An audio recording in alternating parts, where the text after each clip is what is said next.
This year's Newnham Family Forum. I'm Victoria Hunter and it's great to see you all here. I can't believe we're all here in person. It's amazing. Thank you for coming. I know there's been difficulties with trains, etc. Thanks also to those joining on the live stream. It's the first time that we've actually done a live stream stroke in-person event. So thank you for utilising that, and we hope we'll be able to use that in the future if it's successful today. So today, autism. We're going to be looking at the challenges that autistic women and girls face, and we're also going to be celebrating neurodiversity. But before I go on to introduce our first speaker, I would like to introduce the lady who's going to be taking over from me. I've done my 8 years now on the Roll Committee, which I've loved, and I'm going to be handing over the reins of co-organiser of this forum to Ruth. So Ruth is just going to say a few words. Thank you very much, Vicky, and a very hard act to follow, I have to say. But I'm really looking forward to taking over the Family Forum, working with Hannah as well. And just really a plug, I know this seems a long time away, but we will in the next few months be thinking about next year's Family Forum. So if you do have any thoughts on a good topic or theme for next year's event, do come and grab me in the break, and I'd love to have a chat. Thank you very much, Vicky. Thank you, Ruth. I'm so delighted that you're going to be taking over the forum for us, and I just know it's going to go from strength to strength, so thank you. Right, our first speaker. I'm delighted to welcome Steph Curtis. Steph is a writer and a blogger. She has 2 children, one of whom has a very specific type of autism, which was diagnosed at a very early age, and she's going to talk about that now. So over to you, Steph. Thank you.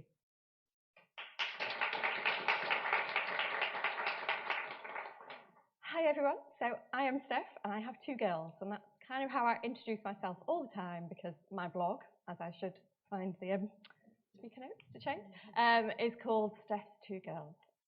Oh, that's the end. We'll get there in the end. So there's me and my 2 girls, and that's the picture I use on my blog. They are 17 and 15 now, and 5'11", tower over me, but that's when they were quite cute and they were 8. About 8 and 6 in that photo. I don't have many photos, they're not keen on photos, but that is one that I've used all the way through. And then the other picture, the girl sitting on the hill, that artwork is not me, that's my younger daughter's character online. So she calls herself Pearl, and her thing is digital animation, digital art, and YouTube are kind of the loves in her life. So yeah, that's them and me. A little bit more about me, I guess. You see my note cards. I'm not a speaker. I'm just a mum, really. And I come out to talk about this because I am very passionate about trying to get other people to hear about pathological demand avoidance. Can I ask in the audience, had anyone heard about PDA before this event? So a few is good, but yeah, there's many people out there who still haven't heard of it, and that's why I come out to do this kind of thing. And it's why I've continued to blog, because I think it helps other families to know about this particular profile of autism. So autism is becoming more recognised, but PDA is still kind of a smaller part of that and not so well known. So yeah, I'm just a mum, but before that I did go to university. I did international business and German. This is like my international business note card. So I'm not a speaker, I've got lots of notes on my note cards, so I'm not going to do the business talk for you, but yeah, so this is my comfort blanket for the talk, really.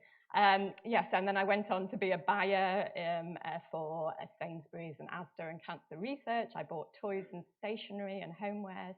And that was all fun until I had the children. And I think that was pretty stressful, fast-paced retail environment, probably set me up well for what was to come with my girls. So yeah, I think that's about me. Sasha so our younger daughter was diagnosed at the age of 2.5 with autism. And I called the blog Steph's 2 Girls because I always knew that diagnosis would have an impact on our older daughter as well.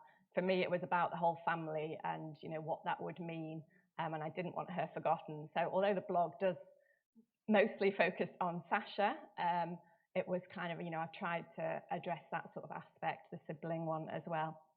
And the name for blog, Steph's Two Girls, is not really the best name online, but it was really difficult even then when I started the blog 12 years ago. Difficult to find a name, for a website that wasn't already taken. So I just stuck with that over the years. And I do say that the blog was kind of like free therapy for me, so it kind of worked for me too. Okay, so tell you a little bit more. So Sasha was our second child, and as a baby, she was quite content. We didn't really see any problems, not saying it was all plain sailing, but it was fine. She got along with our older daughter fine. But then things probably began to get more difficult when she passed the 6-month stage. And I was trying to take her older sister out to toddler groups like music sessions and dance classes, that kind of thing. And our older daughter would sit down and listen to all the instructions and do what she was told. But our younger daughter, and obviously she was still quite young at this stage, but she had no kind of recognition that there was somebody there in charge saying what should be done and that everybody else was sitting there listening. And so, as she got a bit older, she would run up and down the rooms. She was not, she was very vocal about not wanting to be somewhere if, she was struggling for any reason. And I used to always put it down to hunger and tiredness and, maybe just me not managing it very well. But I had managed with the older one, so, it's maybe a bit confused, but didn't think it was a real issue. But the reason why we ended up with the diagnosis, or she ended up with it, was because she had a speech delay. So she was making a lot of sound and babbling and noises, but her words weren't clear. And we got to about 2 years old, and health visitor came and did their check, and they said, oh, that's fine, all children develop at different rates. But with our older daughter, she had already been speaking much earlier, so we could see the clear difference, and we thought it's worth, investigating this. Alongside this, we were mentioning this morning, she also went for a hearing test because and this is very common with a lot of autistic children, because it seems like they're not listening to you, they're not really recognizing your instructions. So nothing wrong with her hearing at all. We went off to the speech therapist who promptly passed us on to a paediatrician, and we sat in the paediatrician's office 9:30 in the morning, I remember it well. And she was trying to get Sasha to do something called the Griffiths assessment. And it was things like stacking blocks, in size order, or, colour patterns, or some basic things that I knew sitting there that my older daughter would have loved to do and perform at, and would have done all these so well. And yet Sasha was not interested. She was curious, but she'd come to it, but she didn't want to do what the person was telling her to do. She wanted to do it in her own way, in her own time. And that is something that's gone through all of the reports of Sasha's from a young age. Everything is kind of on her own terms. So when she's ready to do something, she'll teach herself how to do it, but someone else trying to tell her really doesn't work. So yes, that's how we got to the paediatrician, and she was diagnosed very quickly, pretty much at that first session, with autism spectrum disorder. And as a parent, there was a few feelings went through. I didn't know anything really about autism at that point. I didn't know anybody else who was autistic, so I went away and did a lot of reading straight away. But it was kind of a relief as well, because I had noticed some of these behaviours, and I'd kind of already been managing them. It wasn't behaviour that was bad behaviour, but it was getting her to do things that was extremely difficult. So the relief in terms of, there was a reason for it, and, an explanation I could give to people. Because on the outside, she seemed like every other toddler. She wasn't, outwardly, openly autistic. She wasn't stimming or other than the speech, but, she was kind of having some sort of conversations. So it kind of, from first glance or first meeting her, nobody would have picked her out as being autistic, which is true for a lot of autistic people. But I think as a parent, you go through that, if she's had a diagnosis so young, it must be really obvious to everybody. But when I went and spoke, to my parents and passed on the news, everybody was, we would never have thought that, people hadn't seen the difference. So yeah, it was kind of a bit of relief. But it kind of, just helped me understand her more, I suppose, getting that diagnosis so young. And I feel very grateful to the paediatrician for recognising that. And I think a lot of families don't get that, even, if they have a daughter similar to mine. It just really depends who you get to for the diagnosis, which is a bit of a shame.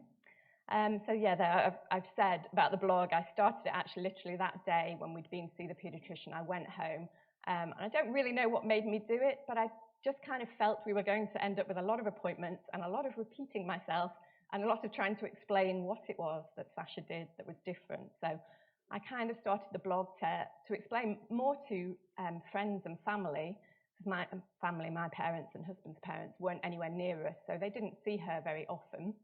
And I think you had to see Sasha, for a 24-hour period to kind of see these different behaviours come out. So I was trying really to explain to other people why it wasn't just me.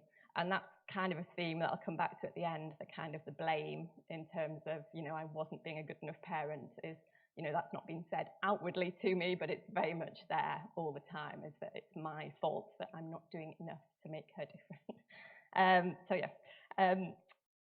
So that was, that was the diagnosis. And then away from that appointment, I was sent with just a small leaflet about a support group for parents of autistic girls specifically in our county, because the thought was that girls always present differently to boys. And I think, now we know it's not really as clear-cut as that, but that there are definitely traits that might be more feminine, but of course boys can have those kind of autistic traits as well. So there is a mix, but there was a group specifically for girls, and it was called Spectrum Girls. And I would go along once a month to the coffee morning. As I was lucky at this stage, Sasha was in a nursery, so I could go along without her, and I'd listen to these other mums who had slightly older children, a couple of years older than mine. And they would all talk about their girls, and they would all be nodding with each other and saying, yeah, that sounds like my daughter. And I'd go, well, sounds a little bit like Sasha, but not really, and I'd go away every month and I'd think, well, is it autism, or am I right in that group? Because I'm not having those kind of experiences.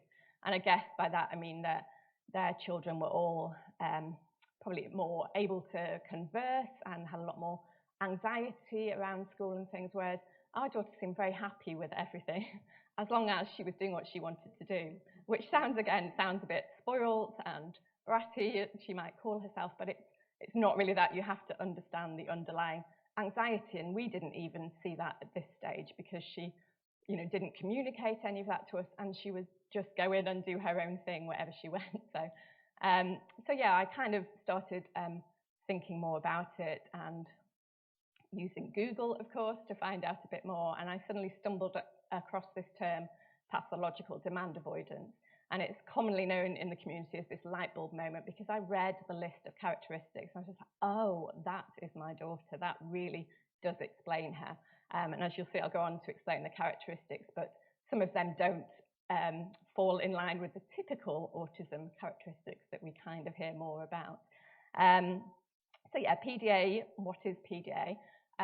It's a profile of autism. That's how the PDA Society, who's the national charity, who I do training for as well, they describe it as a profile of autism.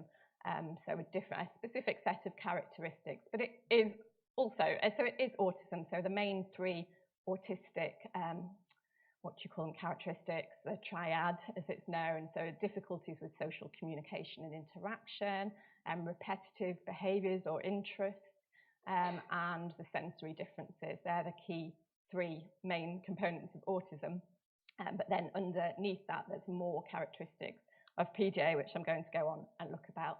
The PDA Society have a brilliant website, so much great information on there. So I recommend that. And this is where I've got the key features from. There's still a lot of ongoing research about PDA. And I always say that it wasn't discovered or recognised until the 1980s by a lady called Elizabeth Newson, who works up in Nottingham.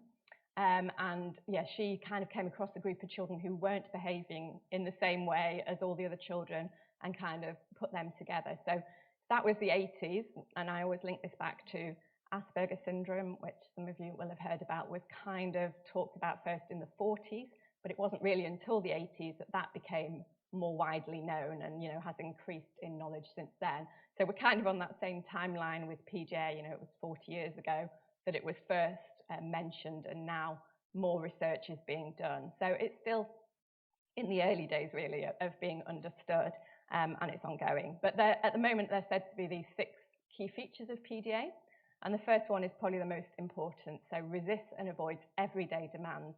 And the key thing here is it's not just demands that they don't want to do, that are not fun. So yes, going to school is not fun, so there's going to be a lot of PDA children who are going to resist that. But it's things that they might want to do as well.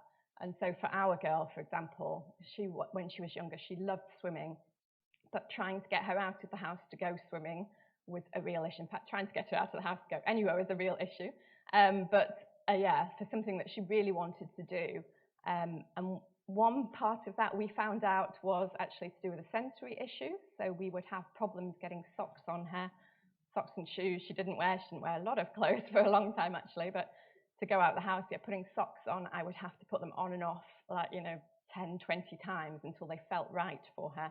And then we found seamless socks, which have been a lifesaver for us. Expensive, but really worked. But then once we'd solved the sock problem, there was still a problem with getting out of the house. And there were lots of other demands that we don't really realise in everyday life. It's a time demand of trying to get somewhere on time. We found out we couldn't get her ready and then get ourselves ready, because as soon as she was ready to leave the house. That was it. So we would all go around getting ourselves ready and make sure, and then we could go. Because if there was any delay, then she wouldn't go, because that was just, increasing her anxiety. So lots of little things like that, even for things she wanted to do. But the everyday demands she really struggles with. A big one for us is brushing teeth. She finds that that is a sensory issue, but also because it's a demand, it's an everyday thing that she should be doing. So yeah, we do struggle with that. Luckily, she only drinks water and she has great teeth, so, so we manage it sometimes. So the second characteristic is that those with PDA use social strategies for avoidance. So they don't just say, no, I'm not doing that, or I don't want to do that. They're more inventive about how they do that. And the biggest one I remember is a phrase that is often heard for those with PDA is, my legs don't work. So I remember going to the National Autistic Society conference about PDA, and they showed a clip of a little boy in a paediatrician's office, and he was the other side of the room, and she was trying to get him to engage in the task. And he would come up with these kind of excuses, my legs don't work. And I had heard my daughter say that very same thing. Yeah, lots of other kind of distraction techniques as well. Like our daughter used to repeat back to us anything we said, and you can't get anywhere if somebody's just repeating what you say, and she'd just laugh. But it's very frustrating as a parent when you can't go anywhere. Or fingers in the ears and la, la, la, kind of avoid listening to us. So lots of different kind of strategies there. So I've just realised I'm standing right in the way of the slides. I should have. I'm not a professional speaker. Sorry about that. So yeah, the next one then is that those with PDA appear sociable, but they often don't understand the social rules. So yeah, lack that depth in understanding. And an example of this is when my daughter went to school, it was almost as if she didn't understand that the teacher was in charge. So she kind of imagined she was on the teacher's level, and almost she was there to teach her peers, kind of thing. The social hierarchy just doesn't come naturally to them. They don't seem to soak that up. And at a young age, it kind of made me think more about my older daughter and go, wow, how amazing is it that we all know what to do? Just kind of instinctively, we learn it all very quickly, like by osmosis somehow. And yeah, but she loved being around other people. She was very sociable, loved to kind of be seeing what other people did. So yeah, there's kind of a bit of a mismatch there in what's going on. And I think that's probably one of the ones that doesn't come across as a typical autistic characteristic very often. I think people have this impression that autistic people like to be on their own or do their own thing. But yeah, a lot of those with PDA are said to be very sociable. So the next three are, first of all, excessive mood swings and impulsivity. And I think impulsivity is something that's often linked to ADHD, but we'll come back to that. But ADHD is quite a common co-occurrence. It's not diagnosed in my younger daughter, although there is a chance she might be. But that's kind of it. The PDA overrides any need for us to kind of go for that diagnosis in a way. But the excessive mood swings is something I said from a young age. Our girl, it was just the intensity of her emotions was so much more than our older daughter. And that whole, she wouldn't get over things quickly, and a meltdown, if something had gone wrong, that could be the whole day where we would not manage to get out of the house or do anything else. Just that huge extreme emotions. And very suddenly parents talk about going from 0 to 10 with their children. So that happens a lot. The next one is obsessive behaviour. So having obsessions, which is a slightly negative word, but that is something that is often said for autistic people. And I've heard of the usual ones of trains for young boys, but the, electricity pylons, there's all sorts of different interests. But for those with PDA, it tends to be more a focus on people. And the reason for that, and I should have said at the start, the short explanation of PDA is that it's an anxiety-driven need to be in control. And the reason is, if you're in control, then you're not anxious about what's going to happen because you know what's going to happen because you're in control. So it's about keeping those anxiety levels low. And the focus on people then is to control your environment. So, you see the PDA children at the playground often trying to make the other children play their games because then they know what's going to happen in that game and they can direct it. So yeah, that's why it's said to be often more on people. And then the final one, which again is not something that's often said, general autistic characteristics, is being comfortable in role play and pretend and having a great imagination. So our daughter definitely does a lot of that, as you'll see probably, I think, in a minute. So it's important to note, though, that PDA is also a spectrum. So we talk about the spectrum for autism generally, and that's so people with PDA might have some of the other characteristics. It's not a clearly defined, it can be a clearly defined thing, but there'll be some who will cross over with different characteristics, which of course makes it more difficult for it to be diagnosed for some. And coming back to that feeling of not being believed as a parent, I think, being judged and not being believed, is very strong in me because I can see it happen. And I think, I'm lucky in that I've had a lot of support around me, and Sasha was always very clearly the same way in school as she was at home, so I was believed. But I know that there's lots of parents out there who are not being believed with their children having these kind of difficulties because it just feels like they are being oppositional, willful, naughty, all of these words that are often used for children like this. But as their parents, we can see that's not the case. Okay, oh, yeah. We're going to play a little video, hopefully. It didn't quite work in the presentation. Oh, here we go. We'll go back to the beginning. I'll just say a couple of words first. So this is a short clip from a video that Sasha has made herself and published on her YouTube channel. So the full video is on a YouTube channel. I think it's about 30 seconds or something on here. But I'd love it if you went and watched the full clip afterwards and let me know what you think about it. I think her name on YouTube, or we can send you the link afterwards, I'm sure. But I think before you watch this, it's important to know kind of where she's at now. I'm going to jump forward because that was obviously the early years. She's been at home with me for what feels like a long time now. She last went to school in October last year, so a year. But before that, she had 3 years of very patchy education. And I will go on and talk a little bit more about that.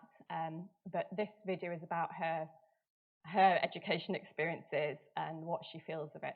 She, like I said, hasn't been in school. She's never done any homework all the way through school. She just couldn't face that. And in her mind, school was always for schoolwork and home was for home. I said last night, my own mum was a teacher, and I think I have that instinct in me. I would have loved to home educate her, but she's just not open to that kind of learning.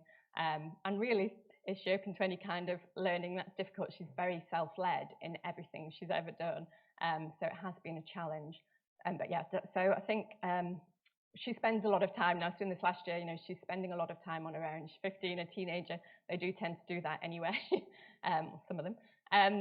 But she's at home and she's taught herself all of these skills, the art and the animation, the video editing. I have no creative bone in my body, so I don't know where she's getting it from, but she's clearly learning something at home, just not academic subject. But so if this works, we'll try and play it now.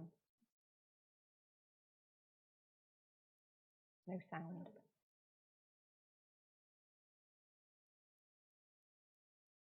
Will the sound go up?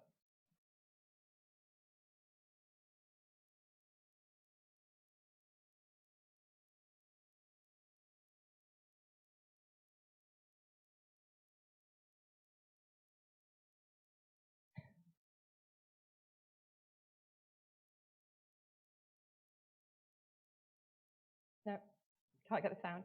It's a shame, but because you'd have heard her voice, and her voice is part of it. So I hope you would go and look at it on YouTube afterwards. But I don't know if you caught from those subtitles kind of what she was saying. School sucks is probably not a phrase that I would have used, especially not coming to an academic institution either. But yeah, she has been left with feelings. I mean, trauma is a strong word. I don't want to go, there's been no trauma really in her life. You know, she's had we've had a very happy family life up until the school kind of failures, really. So there's a lot of that comes out in her video. I think it's been good therapy for her to do the video as well. So there is that. Yes, but everything she says in this video, and when you hear her talking, she sounds quite eloquent. She comes across, you know, as being able to express those experiences, but actually in real life, she can't really talk to us in that kind of detail or to anybody else. She doesn't like talking. Having a two-way conversation is really difficult for her. She hates questions. We're not allowed to ask her, are you okay, even. That's, you know, a no-no. So there's certain things we can and can't say. So yeah, if I skip forward, hopefully. So just to talk a bit about her school, you'll see her graph appears in that video, her happiness versus the duration at school. She is very witty, that is one thing I'll say about her. So all of this, although she has kind of almost put on not an accent, a voice of, you know, it was all a terrible experience, but it wasn't all a terrible experience, but there certainly were some bad times, but she still has humour in it that comes out. So she started at a mainstream primary school. Luckily, that's because our older daughter was already at that school. And so I think she just kind of felt that was something that everybody did. She wanted to go to school. She wanted to be with other children. We weren't ever sure she'd put a uniform on. Sorry, am I running? I'm going to speed up a bit. She was happy there, but we didn't think she would go. So we were just relieved she went along. But we had sorted out an education, health and care plan, which is a support document to kind of talk and see what support she could get. She only had sort of small group work and that kind of thing, not an individual support person. But that worked fine at the infant school. And then she moved up into junior school and things got a bit more difficult where they were trying to make her do more work, obviously. And it was at the point where in year 5, at the end of year 5, they were ramping up there trying to prepare for the SATs the next year. She was actually, I think the first year had to do them in year 2, but those tests she didn't really do. She didn't do them in the classroom with the other children. They had to, you know, kind of get answers out of her. It wasn't really in a typical way. But yeah, so year 5, and year 5 was also when she started to realise she was different. So all this time, although she'd had support in school, she had no kind of recognition or understanding that she was in any way different from the other children. Even though she would stand up and walk around the classroom, she wouldn't sit and listen to the teacher. She would kind of be doing her own thing, but she was soaking it all up. But yeah, she just didn't see the difference until year 5. And then she said to me, I'm not like all these other children. I want to be in a school with children like me, which is quite difficult because in our county there are only mainstream schools and then special schools for learning disabilities. And brain-wise, I don't know what the correct terms are. You know, she's obviously quite intelligent, but she's never going to sit down. She probably won't do exams, well, I never say never. But she's not going to sit down and do academic subjects, but she's quite bright. So she doesn't really fit the profile, well, definitely doesn't fit the profile of a learning disability school. But that was kind of the only option we were left with. So we did, after a few months out of school, then send her to a moderate learning disability school, where she kind of managed just about for a year. But the fact she was still going was because she wanted to be in a school. But she would come home and say, Mum, the other children are doing 2 + 2 and I can do 1,000,000 + 1,000,000. And that was kind of, you know, she was being left to her own devices at the back of a class of other children who all needed much more help. So it didn't work particularly well. That placement broke down. She had a short time with medical tutors. So she actually had about 2 years out then because of COVID. So the local authority hadn't done anything before the lockdown, and then all of that happened. And then she started with some medical absence tutors briefly, and then moved into a specialist school in our county that's only for years 10 and 11. She was only doing art and design there, but they weren't happy that, well, they didn't want her to do the English and maths there because she was not likely to be sitting the exams. Presumably that's not good for their records. So they didn't want her there on roll. So we ended up having to go and do a tribunal. And we were hoping for some support to get somebody at home to help her. But as it happened, another school came along and said they would do anything that Sasha wanted. So that's kind of what the judge ruled.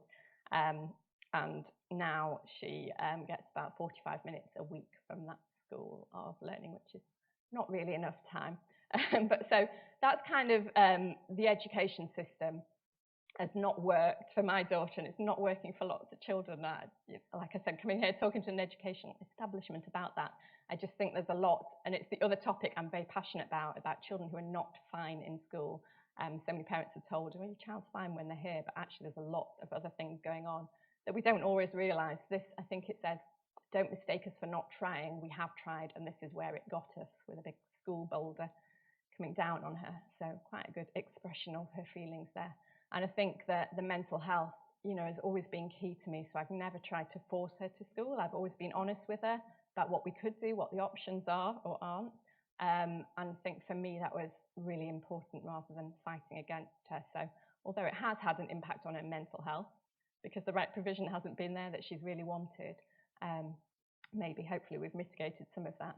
What we have had to do is use PDA strategies and approaches, and we use these all the time, every day, being flexible, having to do lots of different things. We stay on our toes. We choose words very carefully, so I never use the word no with her from a very young age.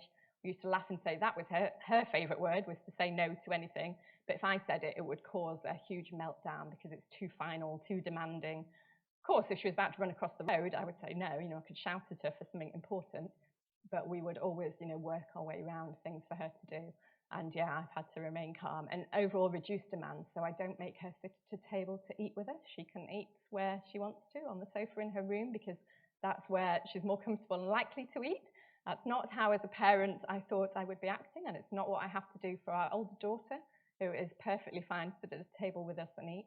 But that's what I've had to do for Sasha. And I think for me, it's trying to get that across is what the difference is, why I've had to change the way I parent.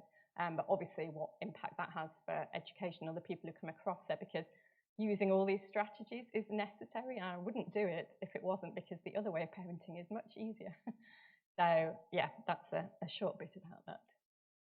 And then the other part of the story, very briefly now, I'm getting to the end, is that so our other daughter, Tamsin, who's 17 now, she was diagnosed actually last year, the beginning of last year, first of all with ADHD, and then later in the year with autism. And of course, we didn't see that coming.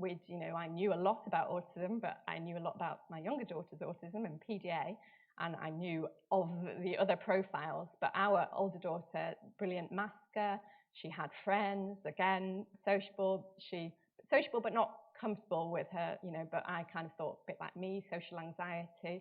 But she was in a drama group after school. She seemed to be doing fine, performing very well academically. So they're kind of all the classic signs, actually, when you look back on it. And the reason she was diagnosed, because lockdown really hit hard. She'd already struggled a little bit with the academic work, needing to write things. So although she knows all her stuff, actually getting it down in an essay is very difficult for her. And that's where the ADHD came in. She's not typically ADHD, extrovert, hyperactive person.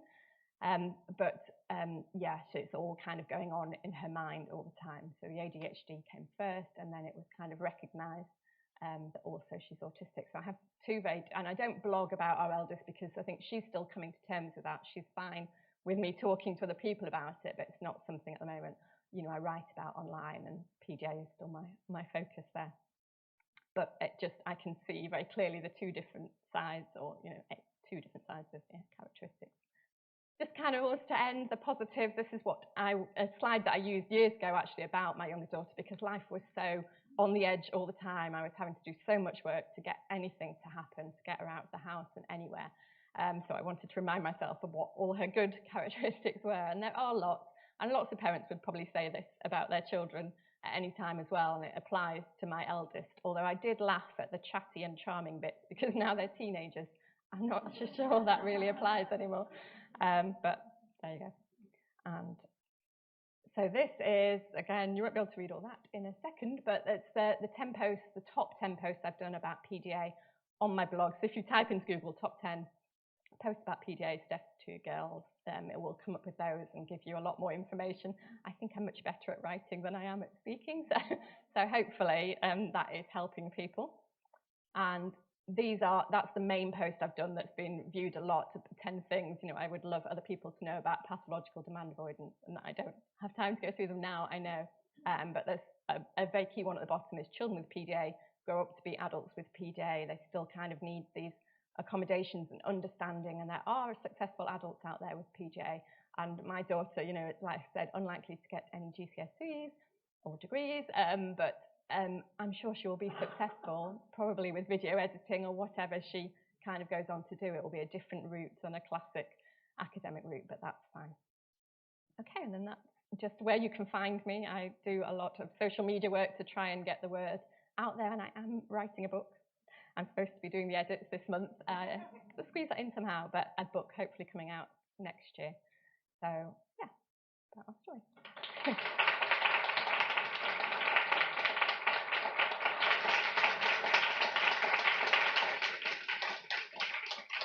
Thank you, Steph. That was absolutely fascinating. We've all learned a huge amount about PDA, and thank you so much for sharing your personal journey. Your daughter's voice really came through on that, so thank you. Our next speaker is our very own Newnhamite, Julie Bailey. Julie has done extensive research into autism and education. She's been involved in the setting up of the Cavendish School, which is a special school for people with autism, right here just on the outskirts of Cambridge. So I'd like to invite Julie up now to speak a little more about that. Thank you. Thank you. Is that right? Have you got the clicker? Oh, it's on there. Let me get the clicker. Right. Okay, so I have to make sure I get this right. So I'm going to start by saying school sucks. Sorry, Steph.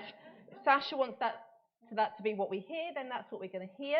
And what I'm going to talk about today is part of the work that I do. Some of the work I do with autistic students is right here, in this building, mostly sort of in the cafe, because there is support. So, because university also sucks sometimes, but there are ways to deal with that, and there are ways to make it better. So what I'm going to talk to you about today is how I've spent the last 10 years focusing on autism and education and how we can make it better. Now, I arrived at that career. I'm not young enough for that to be my whole career, obviously. So I think I do try to check this sometimes. I have a sneaking suspicion that I am the oldest student here. And I think it sort of comes and goes, but I think I do ask sometimes, and I might be. But once upon a time, I was probably one of the youngest students here back in 1990, when I was just 18 and a couple of weeks, all shiny and fresh. So there was a whole career before then. I did a degree in geography here, went to Oxford and did a PGCE, and then spent nearly 20 years teaching. And then, this is a family forum, for family reasons that we just don't have time to get into today, I refocused my career on autism education. My day job became working here in the university for the disability service with our students with autism and other disabilities and mental health conditions to support them in their learning. Along the way, I was invited to become involved in the Cavendish School. Not even entirely sure whether it had a name right then. It was about the time it got a name. There had been a successful free school bid by Impington Village College and the Morris Education Trust that it was part of, and we're just outside Cambridge, and they needed somebody to kind of join the steering group to help guide the development of the school. And that became a Chair of Governor designate role, and now the school has been open for a year, and so my role there is as Chair of Governors. And the Cavendish School is specifically for children and young people with autism as their primary need, because, as we know, there's a gap in the education provision. So what I'm going to talk to you today is about what happens if you spend 10 years trying to stop schools and university and education sucking for autistic young people. So, and what, half an hour, that's enough, isn't it, to do that. So I'm going to talk about, just a little glimpse of what it's like if that's what you're trying to do. And the two things I'm going to look at, firstly, is the first thing you have to do is you have to challenge what is there. And particularly those assumptions that underlie everything that we do in education and in the world around us. And then once you've challenged those assumptions, you can't kind of finish that, you've got to start getting on with building something that is inclusive.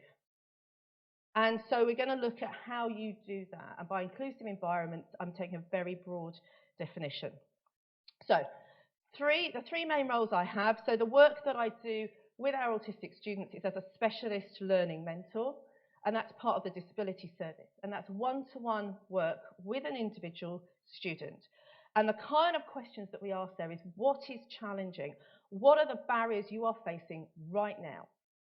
Because that's what we can deal with. What strategies do we need? And a lot of that becomes, how can you best communicate and self-advocate and make it clear with support what you need, because that's the first step in getting that provision. And sometimes in a flexible system, that can be enough. Just say, this is what I need, this is how I need to be doing my work, this is when I'm going to be able to do it, and this is how it's going to be presented. As Chair of Governors, I'm asking slightly different questions. Firstly, along with every other Chair of Governors, what does excellent provision look like? Which is not an easy question to ask or answer when we know that a lot of the provision sucks. So actually trying to create a vision is so important. What are we actually trying to do here? What does that look like for the pupil? And how do we know that our students are thriving? What does that look like? Because again, we can't be making assumptions about what a successful student looks like. And if we are getting that right, then how can we lead on educational change? Because there are 81 pupils in our school, and there are far more than 81 pupils who need better education. So we have to make some kind of difference. So the other part of my day job, or role, because you don't get paid, is as a researcher. So I do research at the Faculty of Education. It's a part-time PhD. And so in that role, I ask very different questions, because I'm stepping back, because we know that assumptions are dangerous things. So my role as a researcher is to listen to the voice of our autistic students. And my work has spanned secondary education and now focusing on higher education. So how do students experience their learning? Because if we don't ask that question, we can't then challenge the assumptions that are based on what we think is going on. And then which modes of learning work best is not a difficult question, but it's an important one. And the last few years, universities have gone through an absolute, massive change. And we're sitting here going, well, we're going to use online learning and we're going to use these forms. We need to understand whether they work. And then what are the implications? To be able to shout that back and say, that is not working for these pupils, these students. So these questions, and this is almost every day, but certainly every week, moving between these roles. And so they seem to be coming at it from very different angles. But the way I see it is it all comes together in a single question, is how can we challenge those barriers to inclusion for autistic learners and then build learning environments that support their full engagement and success. And when you actually look at each part of that, there's an awful lot of work to be done, because we need to identify those barriers to inclusion. We need to understand what inclusion is to see where is it we're trying to get to. And then we need to understand sort of what engagement looks like and what success looks like, because it may not be in exams, and we need to find other ways to look at it. So what I'm doing, because I'm aware that it's a Newnham event, and so you might be sitting there thinking, how do you even end up doing that, and what does that look like when you're doing that each week? This is what it looks like. So it's the classic kind of writing academic article. So some of it is just really formally kind of engaging with that world, engaging with the literature. So I'll be writing up that research in a formal academic setting. This is the project involves reaching out to students and then using what they're saying, and this is part of my data analysis. So it's actual kind of data and looking at that and trying to learn from that. And then taking that into the school, what I'm going to be talking about is a period of time that I've been working with the school, most of which, so at this stage, there were no employees of that school. So there was a lot of work done before we appointed a head teacher. So what is a school when it has no head teacher, it has no teaching staff? And the answer to that is it's a set of ideas and it's values, and it's setting up those visions and values. So the work involved in doing that was, and these are, if you've got a good view of that, it's clearly locked down because of the, there's not good hair going on there. And this is just having those conversations. And part of what we need to do is to be open and honest about those conversations that are guiding our vision for the environment we want to create. So where we're looking at what research is being done and the ideas that are out there, making those explicit and sharing them with our community. Because even before we had a head teacher, there was a school community of potential families and families who needed that provision. Some of whom were not able to access that provision because by the time the process of building school through a pandemic, then some of those years were not able to access it, but there was a community. And then we still do that. So back in March, took part in a roundtable discussion to try and still around the experience of that school. So this is sort of what that actually looks like. So I said we need to challenge things. So the first thing you do is to challenge, and you have to challenge the assumptions right at the beginning in that diagnosis and in the language that we use around autism. Because if we take a word like a diagnosis of autism, then you end up with the experience that Steph had saying, well, I've got this word and it doesn't seem to work. And that uncertainty and saying, well, there's a thing and this is what it is, as soon as you then think, well, I'm not entirely sure about that, that really does stop you from feeling confident in your next step. So in terms of that challenge, we are asking, what is autism? And this happens in every single role that I have. And then how does a young person achieve a diagnosis? And the simple answer is, after a very long wait, so maybe after 3 years or 4 years after it was first suggested that might be the route, which creates problems for itself. And on a very practical level, if you want to do research with autistic university students, many of whom will not start to be looking at their difficulties in that way, or even thinking about a diagnosis till they start their studies, then they may well have finished before they've got a diagnosis. So the autistic university students I work with do not need to have a formal diagnosis, because otherwise we're excluding a really important chunk. So in terms of the work that's going on in academic circles, there is a lot of work going on around this. And in Cambridge, some fascinating work being done by Duncan Assel and the team at the CBU here in Cambridge, looking at removing those assumptions, which is why it's really interesting for me. And that work is looking at children who are struggling in school in some way and looking at a whole load of different parameters for each of those children, and then they're actually using machine learning, so AI techniques, to say, well, if you look at the characteristics of these children, what kind of categories emerge? And what we see is that autism does not become distributed. So you see these sorts of graphs where you say, well, let's look at various dimensions. Where do the children with an autism diagnosis sit? And they sit in lots of different places, and they don't. So there's really research being looking at why are we diagnosing this way, and do we actually need to come up with a whole new approach? We also talk about language. So we're interested in whether we're talking about a disorder, which is in the diagnostic criteria, or a deficit or a disability or a difference.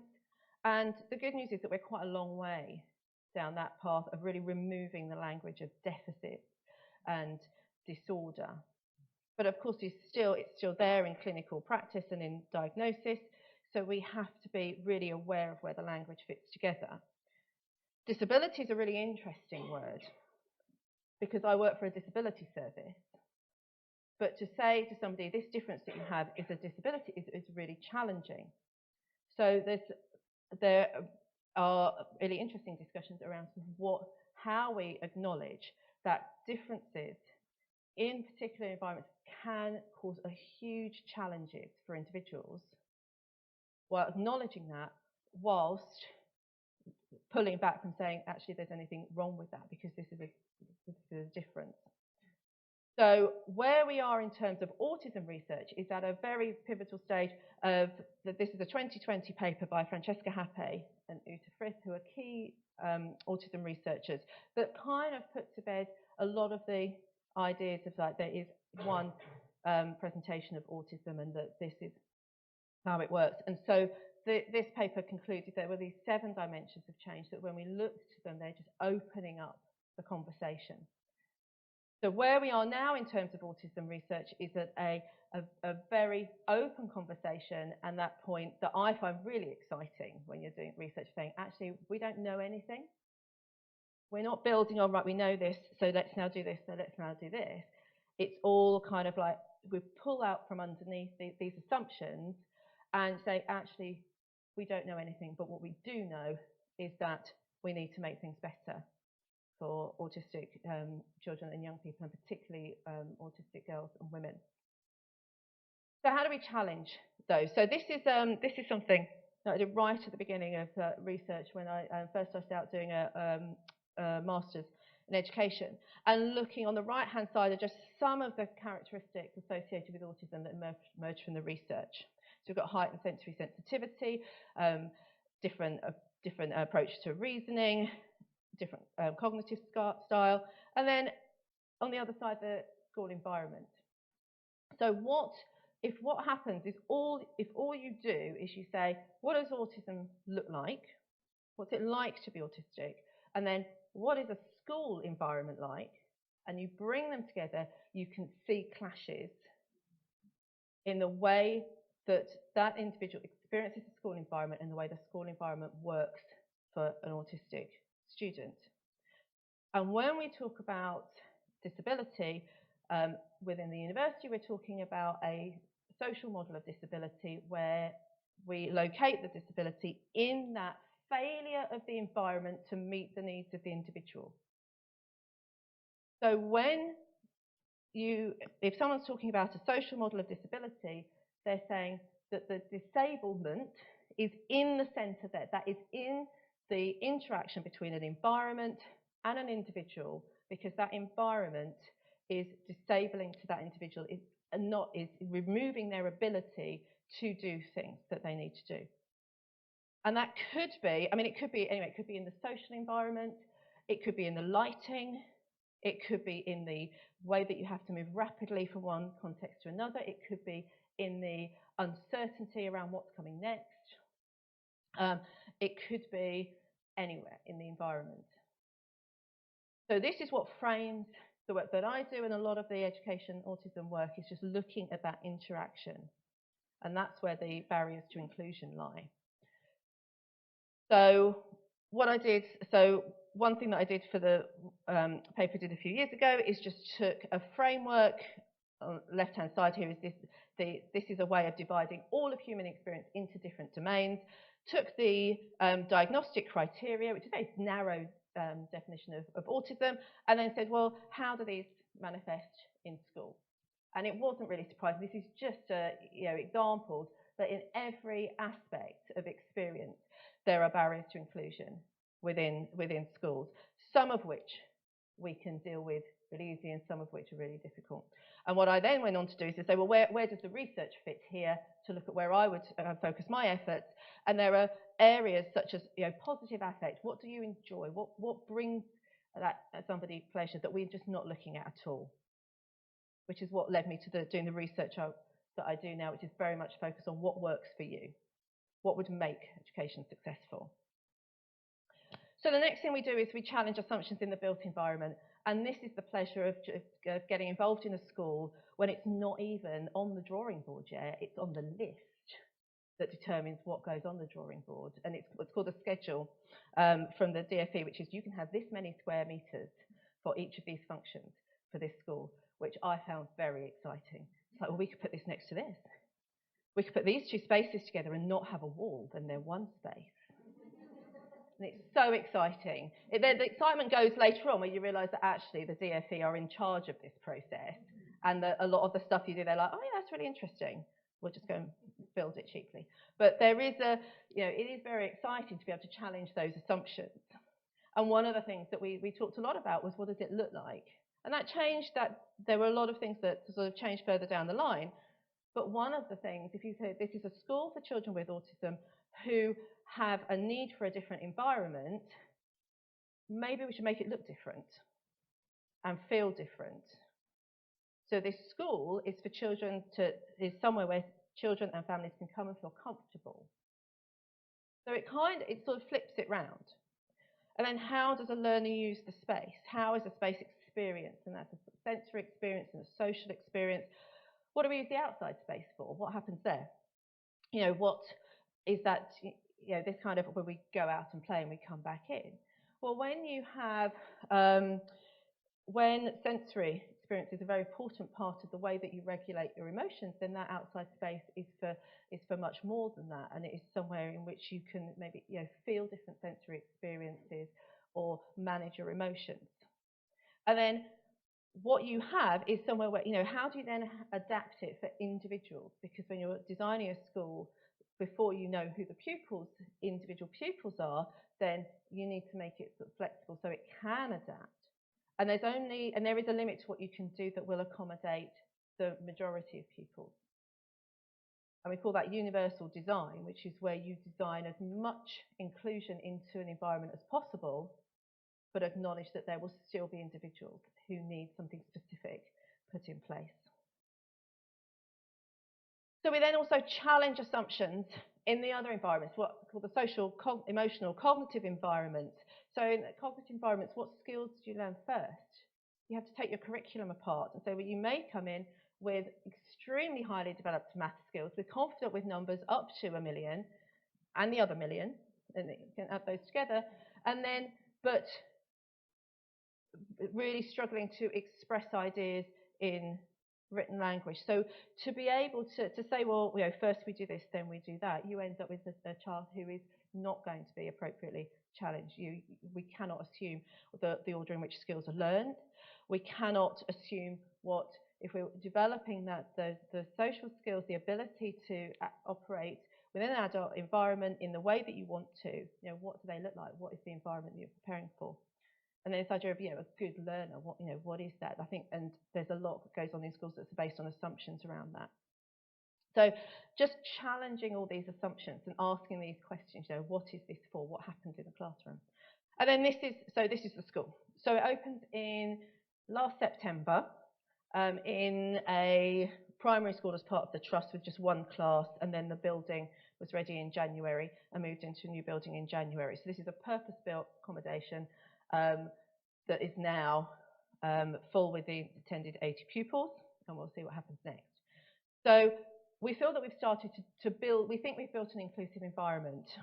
So how did we do it? And we did it by building inclusion into everything. So the first thing you do is you build inclusion into the team, right from the very start. And the way that you do that is you are very, very clear on your values and your vision and what inclusivity means. And this came out of the work at Impington Village College, which is a hugely inclusive mainstream school. It has more pupils, it's a secondary school, has more pupils with EHCPs than any special school in the county. So as a mainstream secondary school, it is technically the largest. A mainstream secondary school, it's technically the largest special school as well, which is a really unique environment. So you say, right, there's something here that is working for pupils. So we build the vision around that, and then you appoint the right leader. And the leader here is, of course, anybody who's in teaching, is the Steph, who's in the blue shirt, kind of hiding at the back, because that's what leads in education do. And what's interesting, this is the team that was in place for the first class of 10 pupils. What's interesting is that 3 of those members of staff are therapists. Because another thing you do by building the team, you say therapy is such an important part of what we're doing. It needs to be within the team so that we can learn from those we can keep everything joined up and joined together. And then we look at what specific skills and training are needed after that. So putting the best team in place and making sure that everybody understands what we're doing.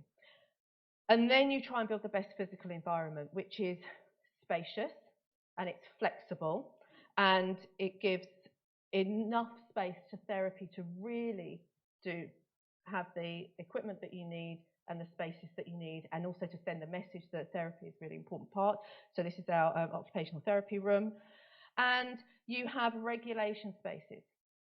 So what are regulation spaces is it's a way in which a young person can regulate their own arousal, emotional arousal, and learn, perhaps be guided to start with, and then learn how to manage their own emotional responses. And so you have to have spaces that are accessible.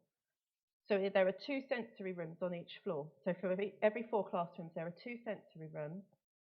And then there are other rooms with other functions as well that support those. But one would be a sensory stimulation room, and then one a sensory calming room, so that you've got that ability to move between the spaces. And what you'll notice, and so some of this is very highly specialised equipment and spaces. Other things are things like having you'll see individual desks, because that's how you can manage, as a pupil, you can manage your workspace and have the things that you need there, because that is your space and it can be tailored to your needs. And what you'll find is that the pupils often have one of those sort of drawers next to them so that everything is there. So there are some things are really subtle and really small, and other things are fundamental in the way that you work. So how do you build? It's more harder to build the right social, emotional, and cognitive environment, and that comes down to the staff. What we have, this is one of the areas. This is the dining space, and then what's technically the library space, which is then somewhere else to create a larger space. And what you find is that actually it can look quite plain. Those colour panels on the wall are noise-absorbing panels. So you've got a large space, but with the noise dampened. But what it's lacking is lots of kind of stuff, isn't it? Normally schools have lots of stuff. And if you walk through there when there's no pupils using that space, you think, oh, this just feels a little bit plain. But when you talk to the staff, you say, oh, why you put stuff up there? They say, well, actually, no, because once you've got tables and pupils and people moving around, then it is that's enough stimulation anymore, and it's just overwhelming. So what you might find is that building that into the environment, and then building the routines and the team and the way of interacting that is supportive of supporting the pupils in what they need, is absolutely vital. So there's a lot of sort of relationship building, the way that assessment and progress are monitored. There's a IB-based curriculum, International Baccalaureate-based curriculum, bespoke to the school. They say, yes, what we're doing fits with the IB curriculum, but our pupils have particular needs. So taking control of what the curriculum is and how we define success. So as a chair of governors, I will get progress data, attendance data, and so you look at it and go, okay, so those are numbers. What does this mean for our pupils? Is this, does this show that our pupils are being successful? And a lot of that depends on the context. So being really careful with defining success in terms of the context. And then what do we do about interventions? You can build all of that into the environment. What you also have to build in is ways to meet that pupil's needs. And so I said there were 3 members of therapy staff. There's now, I think there's 7, there's 6 on here. I think it might actually be 7 now. So in a school for 80 pupils, there are 7 therapy staff within that team. Now those pupils, some of that therapy is built into their EHCP, so they would get that therapy in some way, but there's a massive difference between having a team that includes all those therapists and having someone come in, remove the child from the classroom and come in. So you'll see that so some of the therapy might happen in a separate space, at a separate time, or in the classroom, or in the structures around them. So building interventions into the provision takes a lot of skill and takes a lot of care by looking at what that pupil's needs are. So when you've done that, you've started to build inclusive environments, but there's more to it. There's the other part of what I do, which is the research, and that's all about challenging assumptions. So having conversations around the assumptions that we have, and this is what that looks like, which is really quite dull graphs.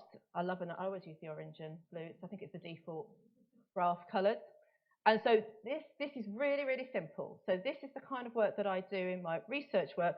All this is it's saying to students, university students, here's a list of words, and they appear twice across the bottom. So the blue is our autistic students, and orange is a comparison group that do not have anxiety or ADHD or other difficulties. And so you just simply say, which of these words would you associate with pre-recorded lectures? And we love pre-recorded lectures at the university. That's what saved universities. And the pupils can watch them whenever they like, and they're in their own environment. And many autistic students said, this is great. I don't have to go out into a busy social environment. I can be in control. So it was really quite surprising, because there was a lot of positives in that for autistic students, but it was really quite surprising that when we asked autistic students, they were reporting that first star is on distracted. They're much more distracted than other students. I'm thinking, you're in your room, what are you being distracted by? And then much lower reporting of being satisfied with their work, and sort of the flip side of that. So you follow that up with interviews and really talk about that, and what you find is that it's in the lecture itself.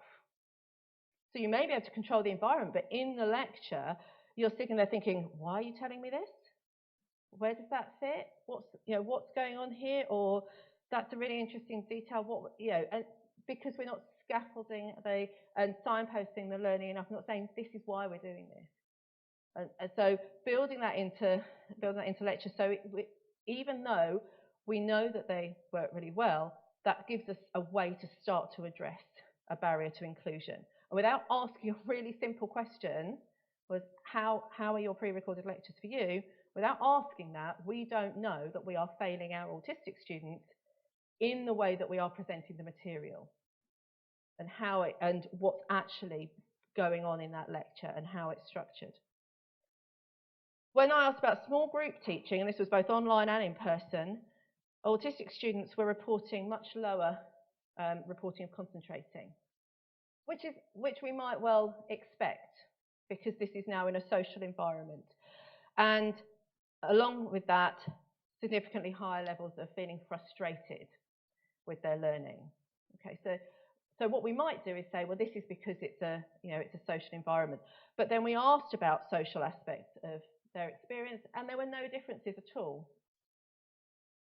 So again, we're making an assumption, then we need to go back and ask the question, what is it that's stopping that concentrating within that environment? And if you're not concentrating on what the learning is, then that learning is not working for you. That is in itself a barrier. And then these are things that may go under the radar. So I work with the Cavendish. These are pupils many of whom have had a terrible experience in school and would certainly agree that school sucks. Some of the university students I talk to, they're at different universities, but some of them are at Cambridge, might say, well, education worked for me, I'm here. But if we're providing these low-level challenges and it's not quite working, then our autistic students are having to work twice as hard and they are frustrated, and that's not okay, because that has a knock-on effect onto their mental health and their success. And where are the autistic students that should be at Cambridge, but we're not there because all of these things just brought their grades down? So we're working at both levels. Pupils who need a large level of intervention, and then the other end is just saying, it looks like you're doing okay, but what is it that's just making you exhausted at the end of the day and just making it harder? So this is again about just those assumptions behind what we do and challenging the assumptions. So how do we challenge barriers to inclusion for autistic learners and build inclusive environments? We firstly challenge the language of difference. What are we actually talking about? when we talk about autism, are we using that as shorthand for something that we don't actually know exactly what it is, and putting people with very different needs in one category? Are we assuming things are simple when they're complex? Once we do that, we can start to challenge the barriers in the environment in its very broadest sense, and we start to recognise those things that may not be working for everyone. And by doing that, we can then start to build better learning environments, whether it's presenting our online lectures in a much more structured way and a clearer way on what the purpose is, or whether it's building environments with low sensory challenge for students where they can actually function and work on their learning. And if we do that, then we can change the experience for autistic learners. And because school sucks, that change is probably going to be for the better. If we make a change that is based on these things. And when we do that, that will then feed back into challenging the language that we have. The language of, more subtle, looking at the differences between autistic and non-autistic learners, or autistic learners with different profiles. And this is where it all fits together. So that's how I think that we can make a difference for our autistic people. That's why I spent my time doing it.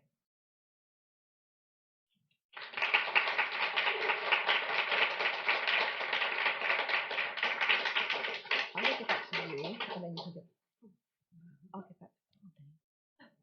Thank you so much, Julie. Fascinating talk. Crikey, you wear a lot of different hats, don't you? Every day. Every day, yeah. Amazing, trailblazing school, the Cavendish School, and wouldn't it be great to see those rolled out across the country? Thank you. Our final speaker today is Carly Jones MBE. Carly is a British Autism Ambassador. She's going to talk today about the challenges that she's faced living with autism. Thank you, Carly. Thank you so much for having me. It's a real privilege to be invited. My name's Carly. I'm autistic. Spoiler. I was diagnosed at 32 years of age after 2 of my daughters were diagnosed autistic at 2 and at 6 years of age. My special interest is safeguarding, so there'll be a very heavy safeguarding perspective on that. It sounds quite fancy, doesn't it? Dr. Carly Jones MBE FRSA HC. I sound like a disease. Please do not be impressed. The doctorate is honorary, and I'm amazed to be speaking at Cambridge University because I have no GCSEs, and the only test I passed at school was clear blue. I was a teenage mum, clear blueser. For context, we're all women here. Everyone knows what green is. Here's some pictures. Oh gosh! So I put this. I have no embarrassment gene, and I'm really unfiltered, so I can sit quite. People don't realise how autistic I am until I start. So I get on stage and they're like, "Oh, there it is." I said to my mother, she said, "Oh, what should I do?" She's like, "I'll just be myself." She's like, "Please don't." It's a bit like Frank Spencer. I don't know if you remember what some mother say anyway. Pictures. This is quite old. My dog's dead now. Oh, God. Thank you. It's our assistant's dog, bless his heart, but I'm glad he's there. Hunter.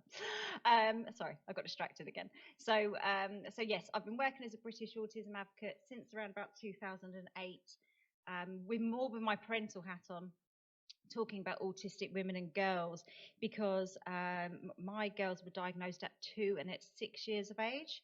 My daughters are now 14, 20 and 24, 24 being the clear blue one. Makes sense. And yes, it's every support group we went to, everyone had sons. I thought, this is a bit strange. And then every book I brought about raising autistic children, it all referred to boys. And I thought, that's a bit strange. And then one day I was dropping off one of my daughters to school, and the head teacher said, "Oh, can we take you into the office and have a chat?" I was like, "Yes, of course." I remember I was a school refuser myself. So that was really scary, even though I was in my 20s at the time. And for context, I'll give you the context of these kind of schools that my girls went to. I brought the cheapest house I could get in the nicest area to get them into the best, free to access school. All of the other parents tended to drive Range Rovers, wear a lot of corduroy, I noticed, and barber coats. And I had a neon yellow Ford KA with a green velour tracksuit. 25, I was about to say 25 children. 3 children by the time I was 20. By the time I was 25, and I can remember dropping off one of my daughters at school, and one of the friends came out and she said, "Chloe, why did your au pair dress like a leprechaun?" And I'm like, "Oh no, mother." So that's the type of area we were in, and I felt that context was quite important. And anyway, so that's the context. So then the head teacher pulled me and said, "Can we have a chat?" So and she said, "So you've got 2 autistic daughters?" And I was like, "Yep." And they were like, "Okay, you do know only boys are autistic. It's impossible that you have 2 autistic daughters." And I was like, "All right." At that point, not knowing I was also autistic. And I got back into my Ford KA in my green velour tracksuit, looking like a leprechaun. Now a crying leprechaun. And I thought, well, I can either spend the rest of my life crying in this car park, or I can get on with it. So I decided to get on with it. So I've been advocating ever since for more awareness of autistic women and girls. And yes, that kind of started. Actually, can I say this? I saw in your Twitter bio, it said 150 years of celebrating outspoken women. So I'll let you know, that's my advocacy, although very impressive, because the first British autistic woman to address the UN. Don't be impressed by all that, because that's me on a good day. That's my Barocca day. It started off doing a sponsored kissathon in a local pub, and I was raising some money for the local autism charity in Berkshire, and so it kind of started off from then, and then somehow momentum picks up. And not just because of the kissathon, I'm not that good, but the momentum picked up, and ended up at the United Nations speaking about autism and safeguarding. I did an informal survey because I'm not an academic. I did do Open University, and I was on one of the parental advisory boards about autism motherhood at Cambridge for the Autism Research Centre, kind of 2014 time, challenging that extreme male brain. Ooh. And yes, it's the first time I've been invited back, things. So thanks. That was very unexpected. And kind of doing all of these things. But yeah, I did a survey asking autistic people before diagnosis or knowing they're autistic, and that kind of support for kind of self-understanding. Very subjective. How many had encountered abuse?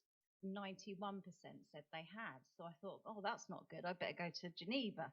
There I am in Geneva. I'll tell you a funny story about Geneva. They give you this the signs put in front of you. I had my poppy on, had my Union flag on. I thought, I'm here to represent. I felt like a Spice Girl, but less attractive. And I said, oh, can I have the sign that says United Kingdom on it? I really want to represent my country.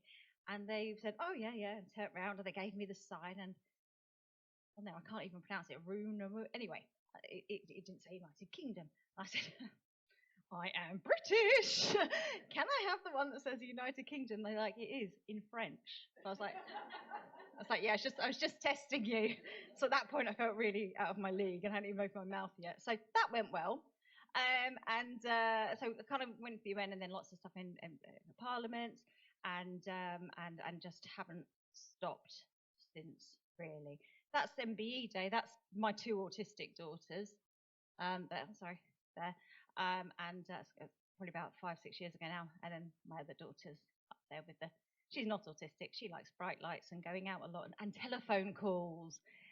And people often say to me, oh, isn't it really hard to be a parent of 2 autistic children? You're a single mum and you've got 2 autistic children. I said it was really hard to raise one that's not autistic.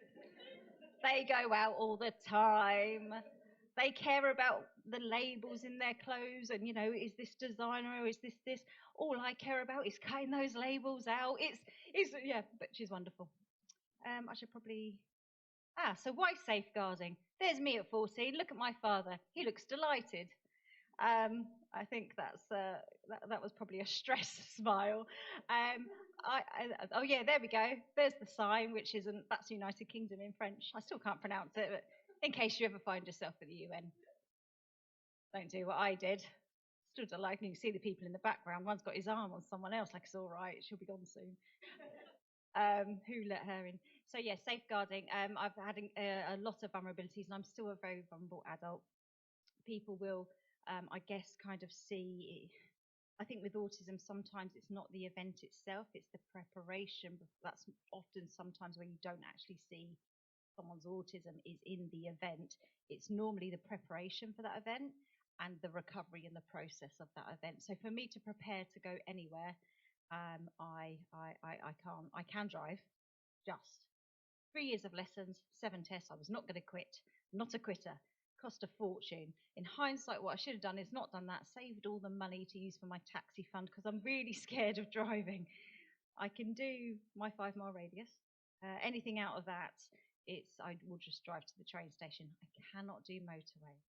And then I have the problem of when I actually get to somewhere, I'm always lost. I'm always relying on the kindness of strangers. And sometimes, unfortunately, strangers aren't that kind.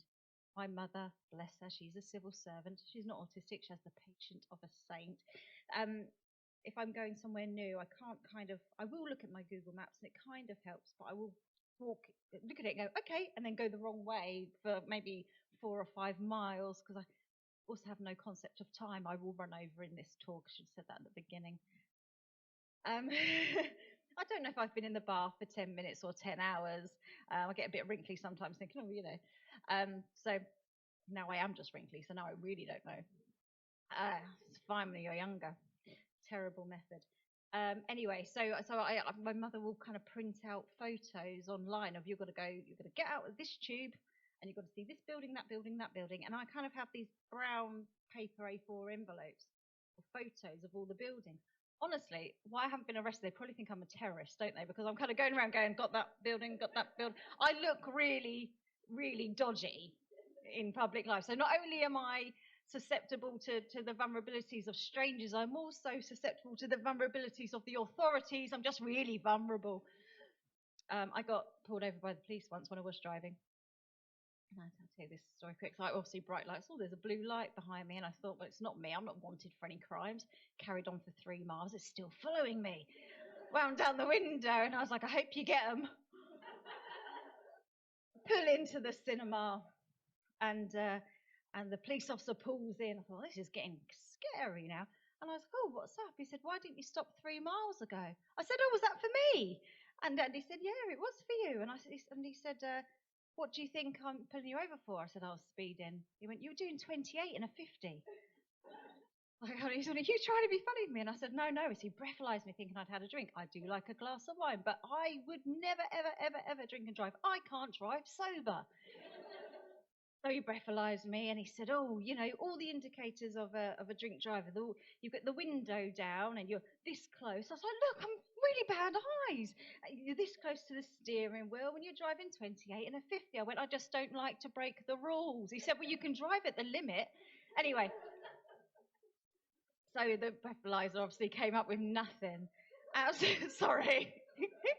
It's just my everyday life. I'm so sorry. This is like therapy. And then, so then he said, nothing's come up. And I said, that's surprising. And he said, what do you mean? I said, well, actually, it was my birthday yesterday and I had 4 bottles of wine with my mum. You'd expect there still to be some in there scientifically, wouldn't you? And he went, are you trying to get nicked? And I was like, oh, no. And I thought, oh, and he said, well, you need to stop now. And I was like, I know, and then I was like, but it's wrong, isn't it? Because it's, but anyway.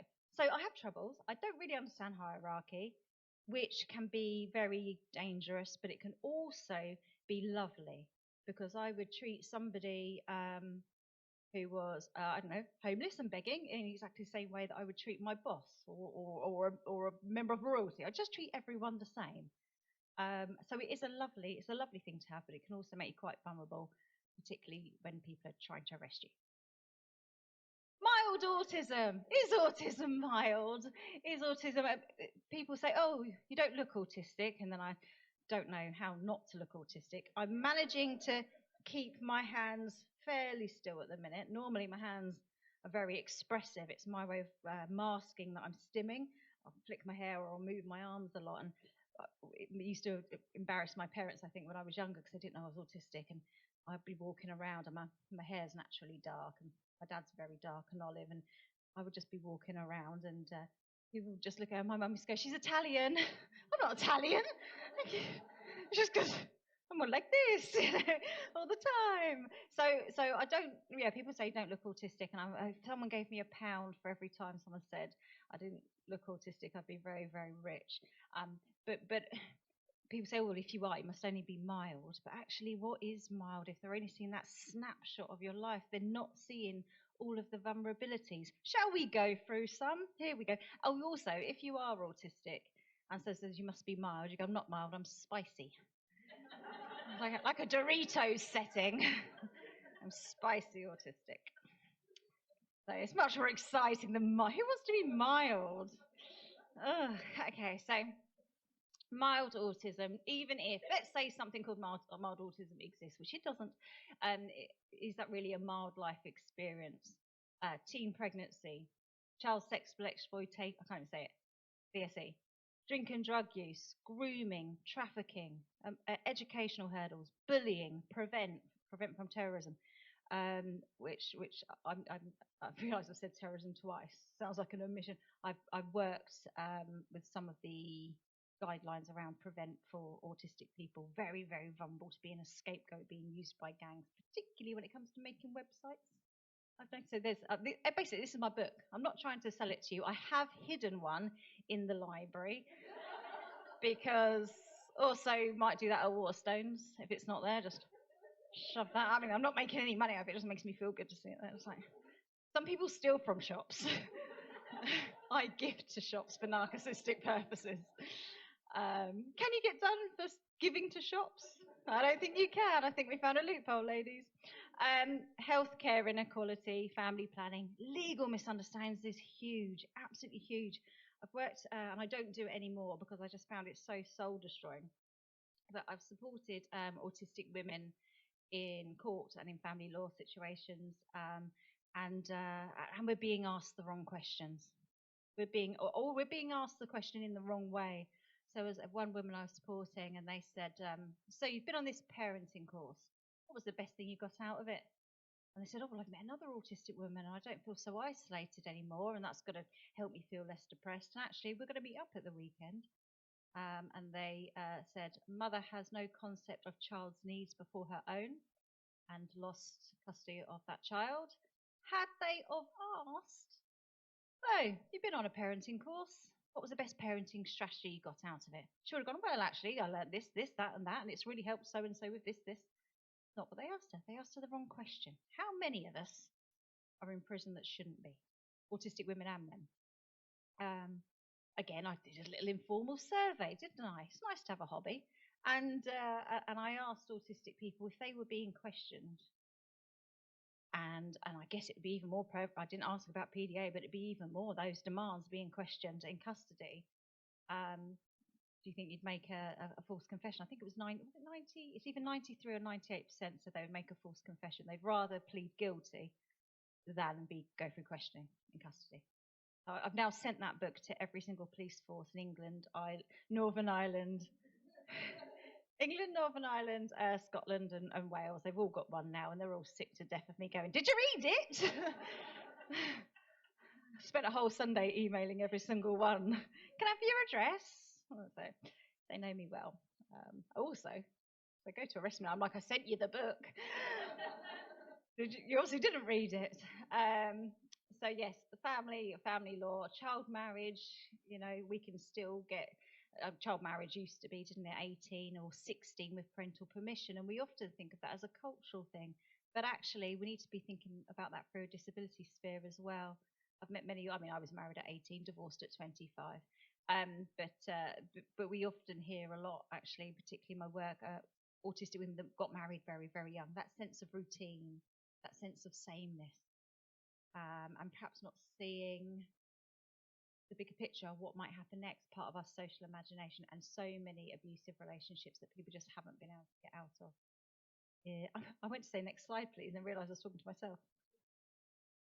So we talk about autistic women and girls, and I think it's really important because autism has historically been, this is a male and pale thing. Then it became, oh, this is a women's thing. And I remember, Steph, as you were saying, oh, well, this is how females present and this is how males present. And what we're seeing now as things evolve are more gender fluidity, non-binary, trans, male, and autism. And that's really important as well. My youngest is now a they, non-binary. And as a safeguarder, I feel torn between two very rigid positions because there's that safeguarding aspect, isn't there? There's that safeguarding aspect of I just want to keep you safe, whatever that looks like. And then there's also the feminism hat on me, and it's quite difficult. But I tell you what, I'm not very good at seeing grey areas. I will call it a colourful area. There was a scientific paper done, I think it was in Stockholm, and it was called The Extreme Male Brain Revisited. And they did blood tests. They did blood tests on autistic women and found that autistic women have far more testosterone in their blood naturally. That's naturally what it is to be an autistic woman. That's why you see so many of us with polycystic ovaries or all a manner of other things, or experience the menopause differently. So much more to be done on that. But actually, even in our blood, we are more male than non-autistic women.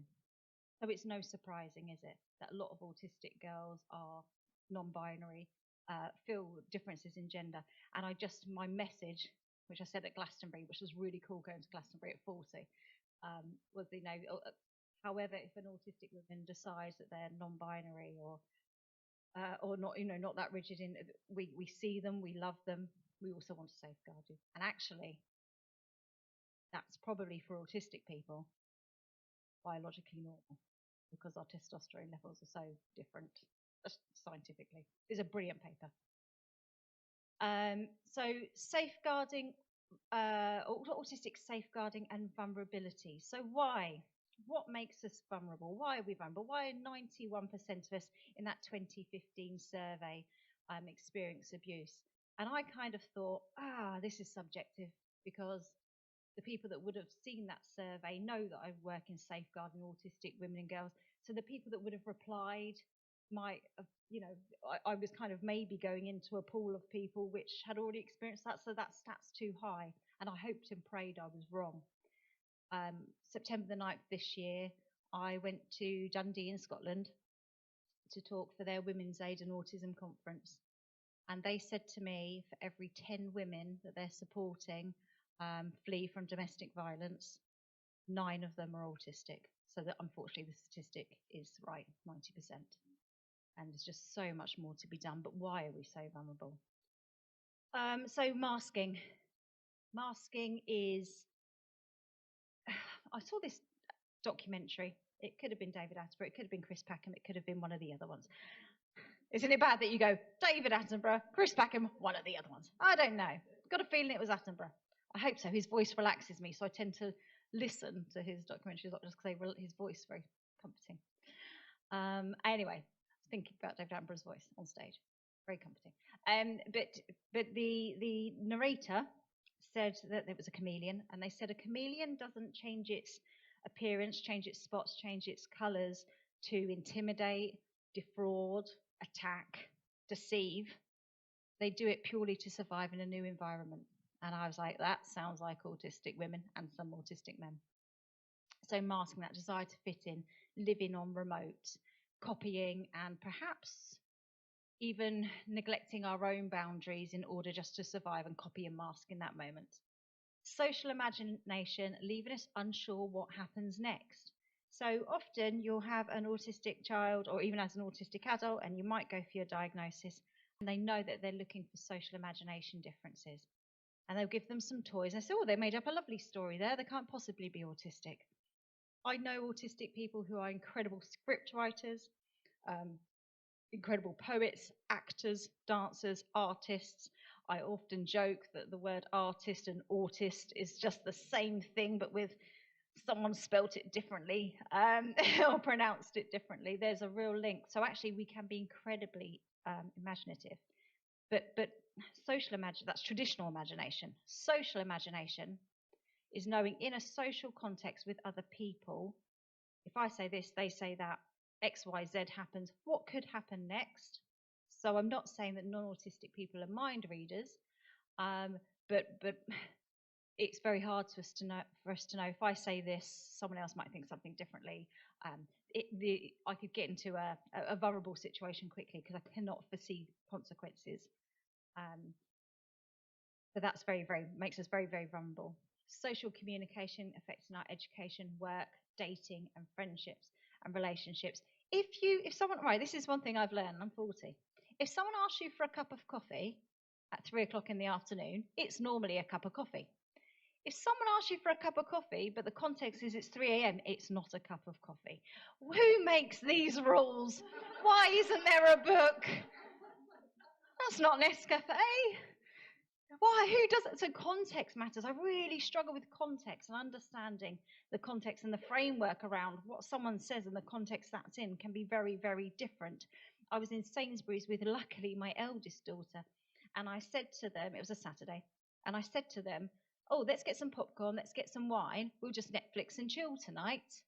And they were mortified. And I said, why are you mortified? I've asked to Netflix and chill. And she said, do you know what Netflix and chill means? I was like, no, I'm just watching a film and chilling out. And they were like, no, Netflix and chill is meet up and let's have intercourse. I was like, that's disgusting. Obviously with your child. And everyone else in Sainsbury's was looking at me weird too. And I was like, that is bad. She was, and I don't get embarrassed, so I just thought it was hilarious. They were slightly embarrassed. So I did what any self-respecting parent would do after embarrassing their adult child. I went home and wrote an article about it. and I put that article into a national paper. So they were even more embarrassed, but it really worked. And they were like, this is the good story. Unfortunately, they're all true. There's so many more. But so communication, and that got me thinking again.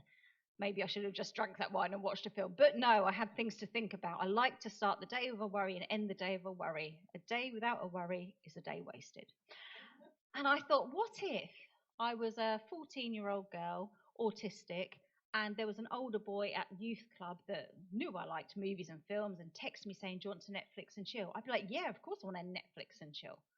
Not realizing what I've consented to. What if it was a 17-year-old autistic boy at school and there's a 13-year-old girl and he knows that she loves films and he texts her saying, hey, do you want to Netflix and chill? The next thing, he's on a register for the rest of his life and he's just invited someone over to watch, the next Marvel film in his. So we're really vulnerable, particularly legally and in those kind of things. Emotional processing, leaving us misunderstood. I struggle with feeling, well, actually, I can feel it, but I can't express it to anyone else. What's happening for me emotionally at that time, and that is sadness and happiness. So, for example, I'll give you the sad version. A very good friend of mine died. Found out they had leukemia. They were dead within about 14 days or something. It was really, really quick. And I'd found out, they were very private persons, they didn't tell me, but I found out from our neighbour.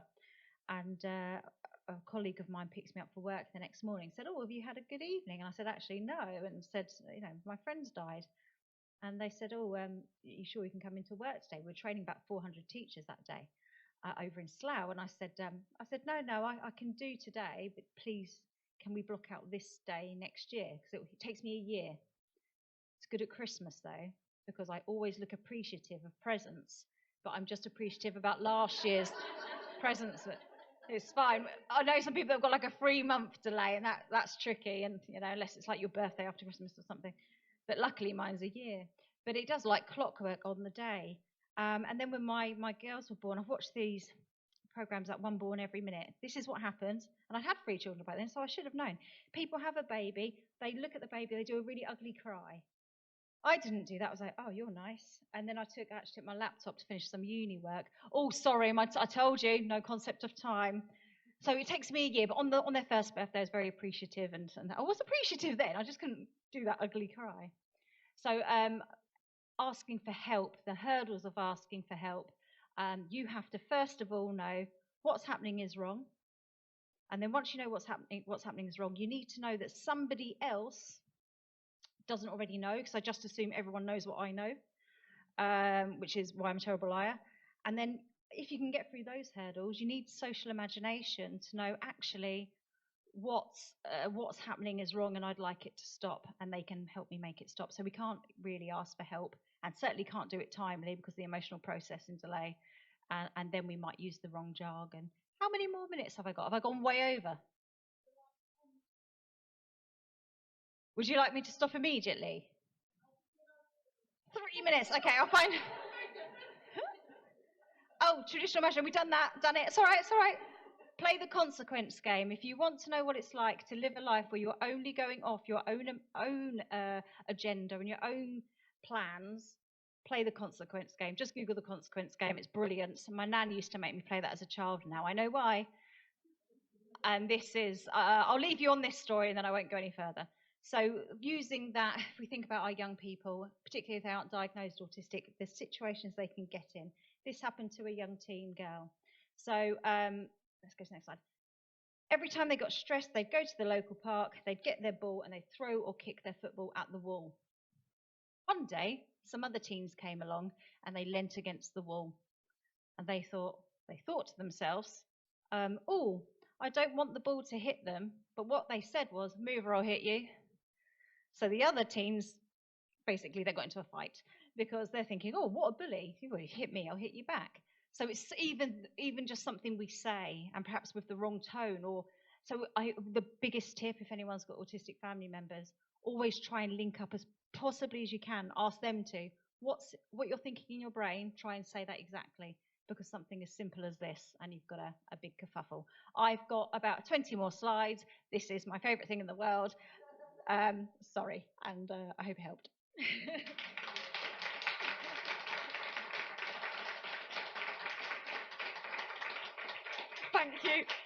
Thank you, Carly. Amazing talk there. I feel like we've been live at the Apollo, mixed with a bit of panorama in there. But what a message, and we all certainly got the safeguarding message. Thank you so much. Thank you. Before we crack on with the panel discussion, question and answer session, we're just going to show you the video clip that Steph was trying to show you before, but we couldn't get the sound. So hopefully it will work now. Fingers crossed.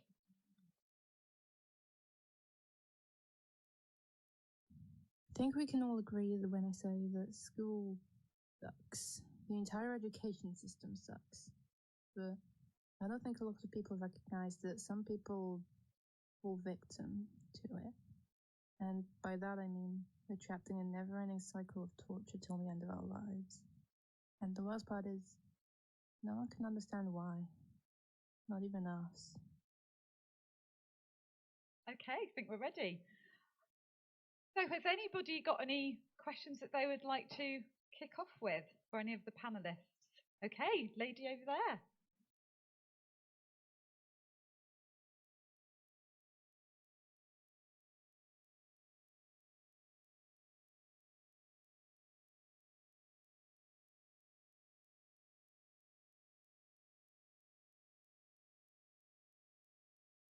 Do you want to direct that to anybody in particular, or does anybody want to?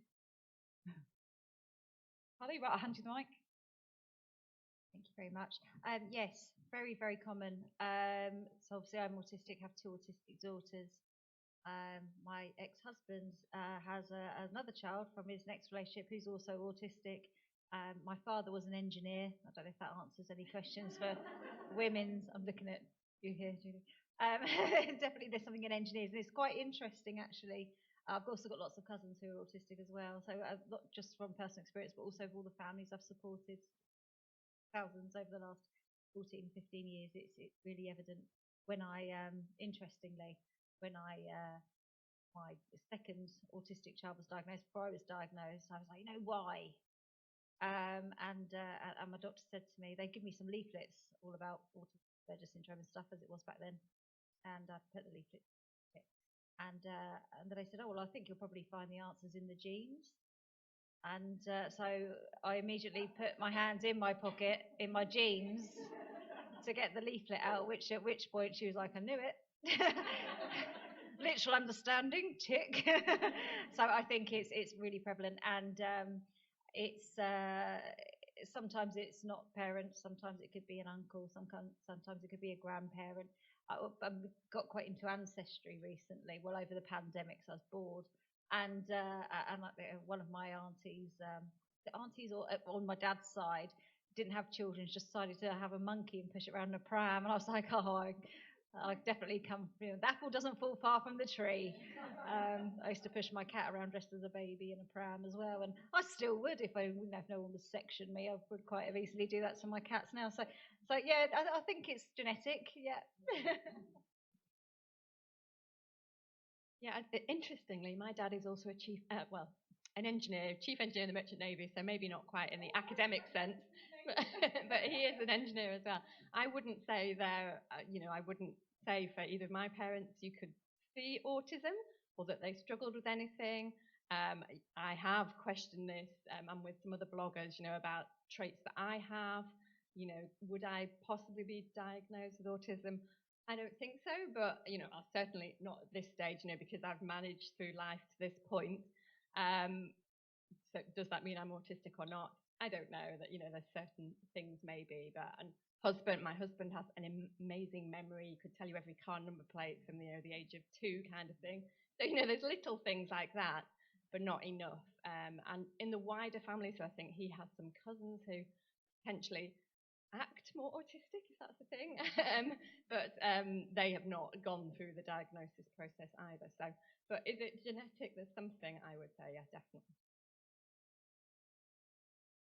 I think the only thing that I would add is back to this idea of assumptions, assuming that autistic people are those people with a diagnosis, assuming that you hear about kind of rates of autism going up, and it's like anything where we make assumptions, where we shorten the language and move from the number of individuals receiving a diagnosis and then shorten it to the number of autistic children has gone up is really dangerous.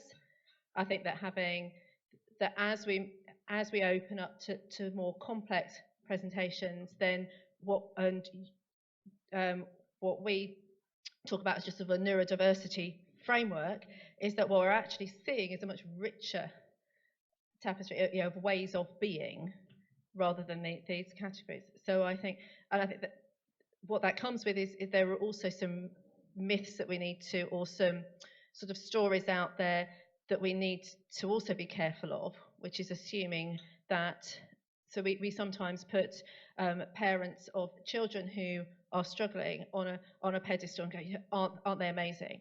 Aren't they a saint? And actually, what you might be talking about is somebody who is really struggling but holding it together when they're with their child. So I think if you open up to the possibility that a presentation of or a discussion around autism in a child, there can be lots going on in that family that might also change the way that you interact with the family.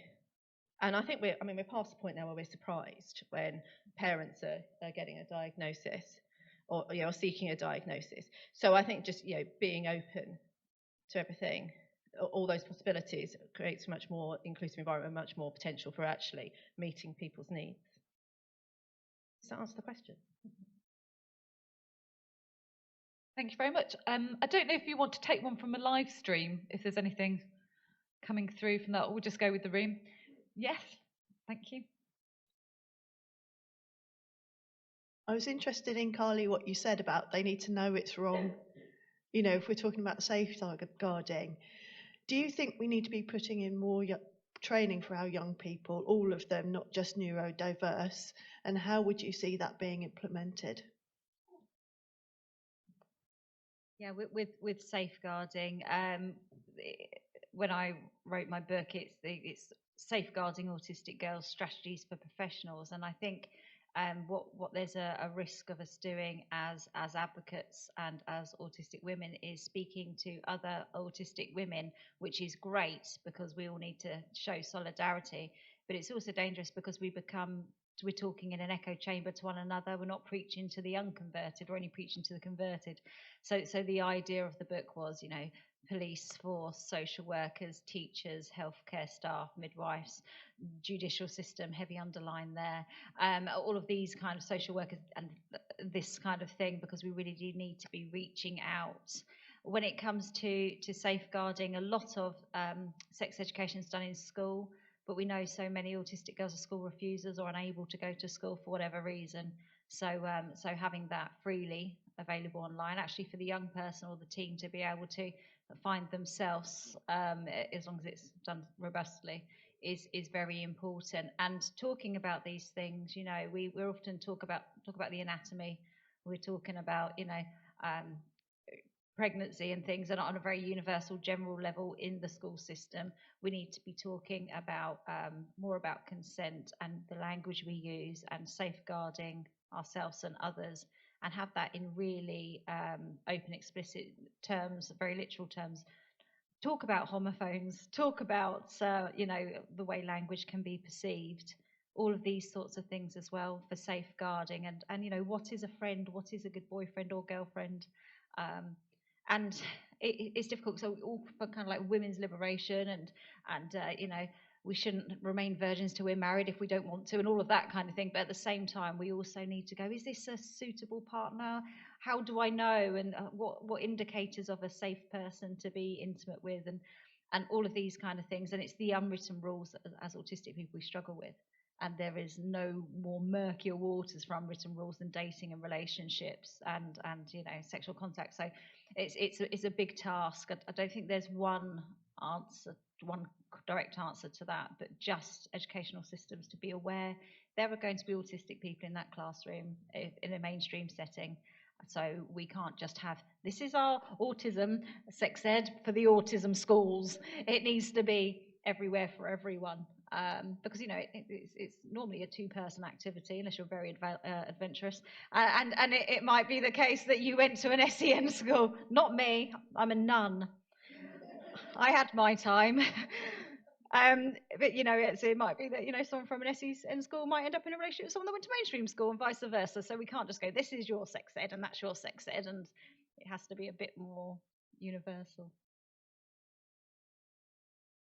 I think the whole issue of sort of safeguarding, I think it's changing really rapidly within school context as well, isn't it? So there are conversations around consent happening within schools, and the guidance on safeguarding has really pushed ahead in the last few years. The pandemic has exacerbated it and kind of prompted that really looking at online communication. And I think everything, when you look at an approach of having conversations around consent, to look at ambiguity, to look at, and also to look at individuals involved in problematic behaviours from all angles, because obviously, you know, what we might have thought of as perpetrators are also victims when we look at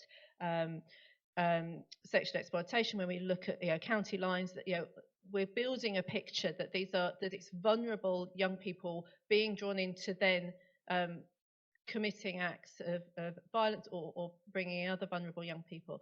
I think what we see is that line between how we need to approach things for an autistic young person and the young people in general, those lines are disappearing. So we're not that whole kind of like, well, for an autistic young person, we need to be talking about it in this way. Actually, what's happening is we're recognising that ambiguity, that need to look at context is there for all young people.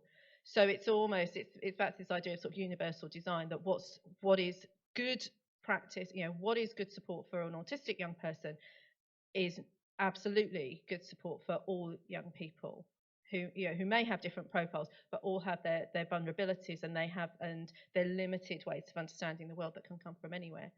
So I think that, you know, that's where we're sort of almost preaching to the converted in the education system, but then we've got to make sure that is happening. It needs to. Yeah, and so as Carly said, you know, my daughter's not been in school really properly since year 5, so all sex ed really has been missed. Luckily, because she is quite bright, you know, she's kind of found her way through this, because there's something in this where that's not something she wants to hear about from me either. So as a parent, you know, she wants to hear about this from someone her own age. or closer to her age anyway. So it's a difficult topic, but I think more training generally, yes, in schools, there's such a focus on academic subjects and, trying to find the time to put in these other life experiences that children need to learn about and new ones that come on. The technology, it's totally different from when we were younger. So, but it's squeezing those into the curriculum that, everybody wants to keep their bit of that time in the school day. It's so difficult. PSHE is something at one of the schools. Sasha did have a brief try of going into those lessons, and she said that it was real life and she didn't want to hear about real life and she couldn't cope with that. If it had been presented to her as an animation with no real people in it, maybe they could have taught her something, but that's not. They were wanting to go through topics like drugs and alcohol, things that she has absolutely no interest in. And we're quite lucky in that respect. I don't think Sasha has ever been or would ever be bullied because she's quite strong in her own, beliefs and what she wants to know about. Obviously that's, quite unusual, I would say. The vast majority of our girls are very vulnerable, and she could be potentially vulnerable in other ways. So it is a worry. Thank you. That's really interesting. Thanks. Oh, question at the back. Thank you. Yeah, so we've got a question from the live stream. How do you balance the benefit of telling your child's peers or family and getting improved understanding and alliances versus the potential negative connotations of having a label, in quotes? Do you want to, I don't know if I'll start. Yeah, I mean, that's a really different one again for me because I have two very different angles on that. So our youngest was diagnosed very young, so it's all she's known, but she didn't really understand it at that stage when she went for the diagnosis. So there was some point where we had to try and talk to her about it. And our eldest kind of could see how her sister was autistic and how very different that was to her. So, she didn't think she was and wasn't then pleased with that label, really. Although, as I said, it's really a time processing thing and coming to terms with that. So very different there. But I think I always say it's not a label, it's a signpost to help other people understand more. And I think if I hadn't have said that my girls were autistic, and tried to pretend they were the same as the others, people would just be confused and less tolerant and all of those things. So, and that's really why I blog about it as well, is to try and help other people understand. I've always said it's to make Sasha's life smoother, not easier. It can't really make it any easier, but it's just smoother in terms of people around her understanding what her needs are and how she needs to learn differently and all of that. So it's been very important for me to talk about it, and hopefully it's helped others along the way. I think it's a really important question, isn't it? And it affects every family in the language that you use. But your starting point is quite difficult because you're starting from saying this child has a disorder, or has a disorder, and it's just there needs to be that consistency within the clinical approach, but then we're then having to kind of dismantle that as we go into education. And I think once you're having conversations around what works for you, and this is what works for you, and I think the more we understand other people's struggles, one of the things you have to understand that you don't see the people who are struggling, you don't see the people who are not at school or are not taking part in activities. So if you start conversations with what is it that works for you and what allows you to do your best, that then leads down a route of saying, well, actually, that there's kind of there are other people with that, and then this is a name that is used. So you might hear this name around, and it has to be a conversation with a purpose, because a label without a purpose could be really harmful. But a label that then opens doors and communicates something.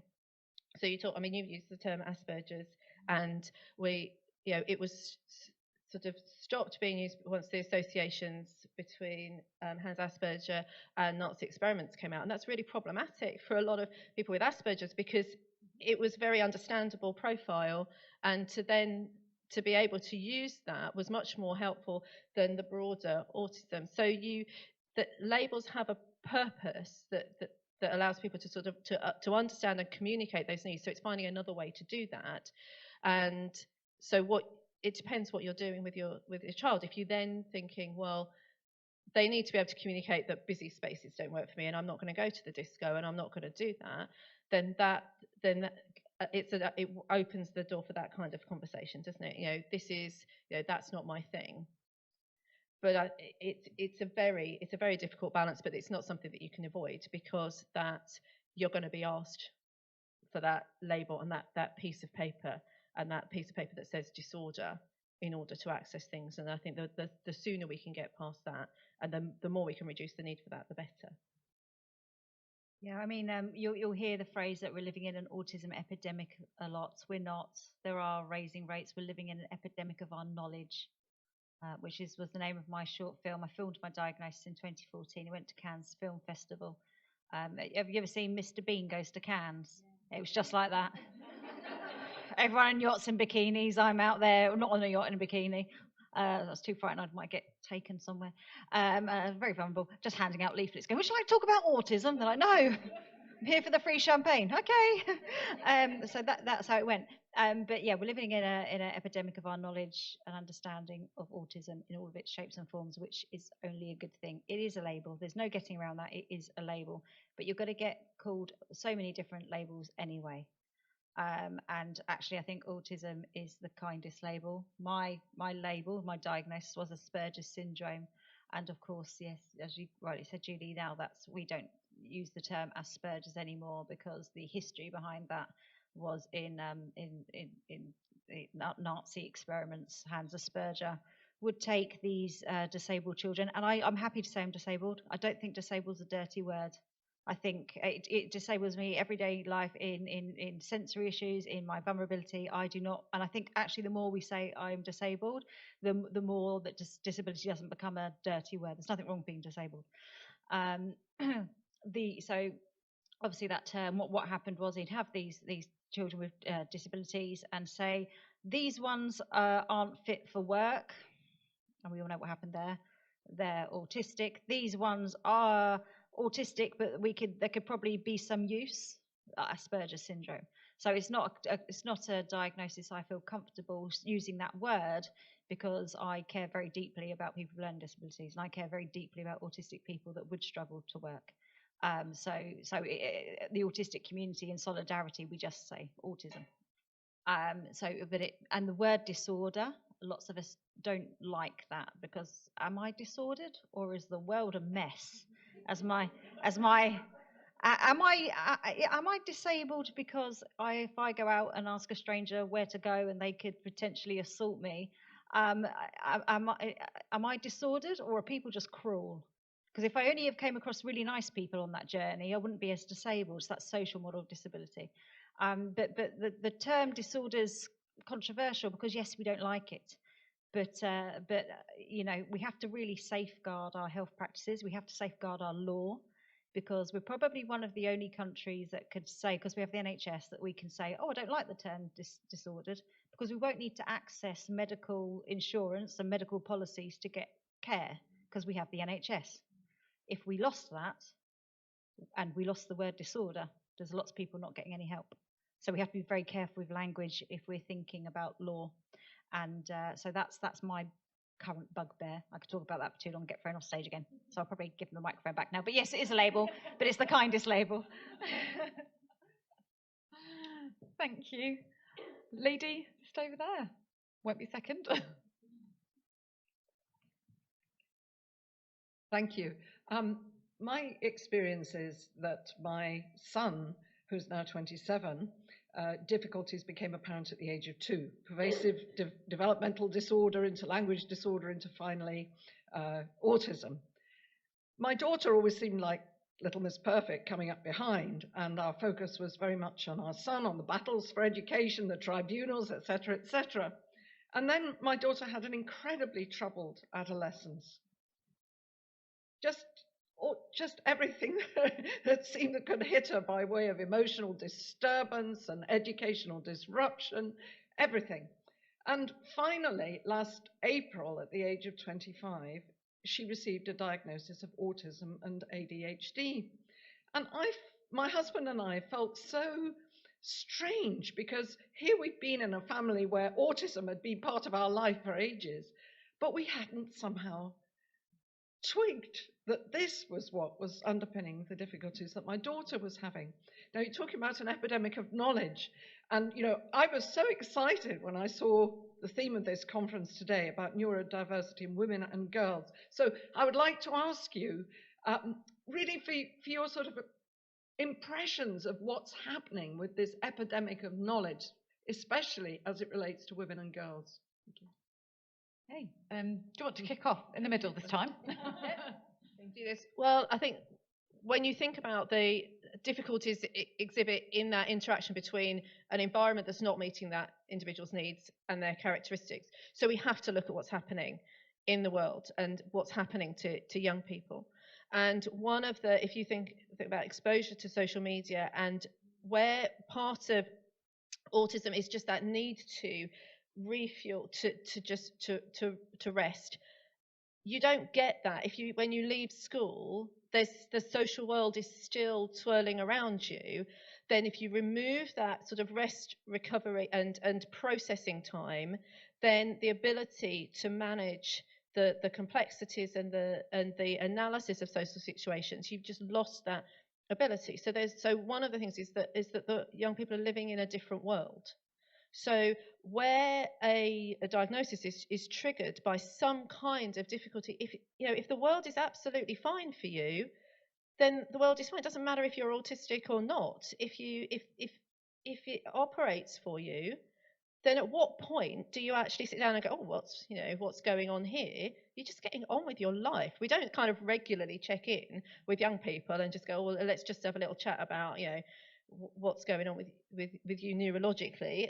That's not it. So part of it, so we have to look in the world, and we have to look, and then you can look at the way that you access the things that you need. So the way that you access additional time in exams, the way that you access particular support is you may well need that diagnosis.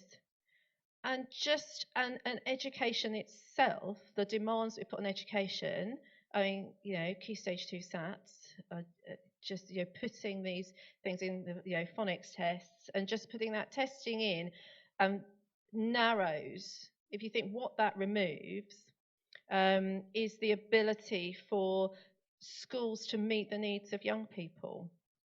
Because, Year 6 shouldn't really be so much about fronted adverbials.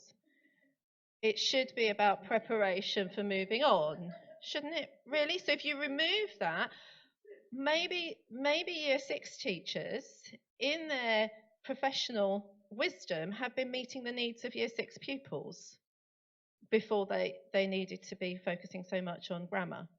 So I think, that's where it's that point at which the number of individuals for whom life just isn't quite manageable in the way that it's expected to be has just exploded.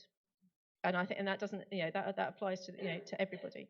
And then the pandemic has, we closed schools. So what, we have to expect that to have an impact on young people. And we don't know what that impact is until they all move through. Every single cohort coming through has had a slightly different impact. And then we'll see that. And we've never done that before. And to remove the social interaction and to remove that contact with other parents from early years, and huge implications. I mean, how as a parent do you know what's going on with your child? You need somebody else to, parent groups are all about somebody else sitting next to you having a more difficult day than you were, because it's like, oh, everything's fine.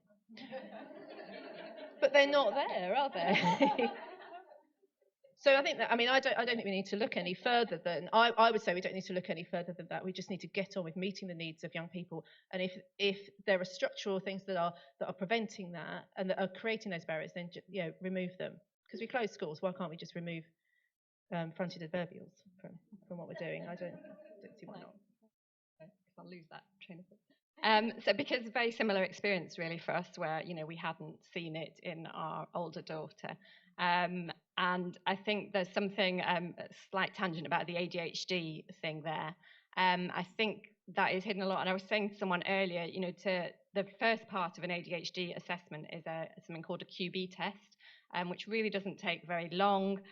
In my mind, that I know would never happen, but I think, why do all girls starting secondary school not get given this test so that you can see?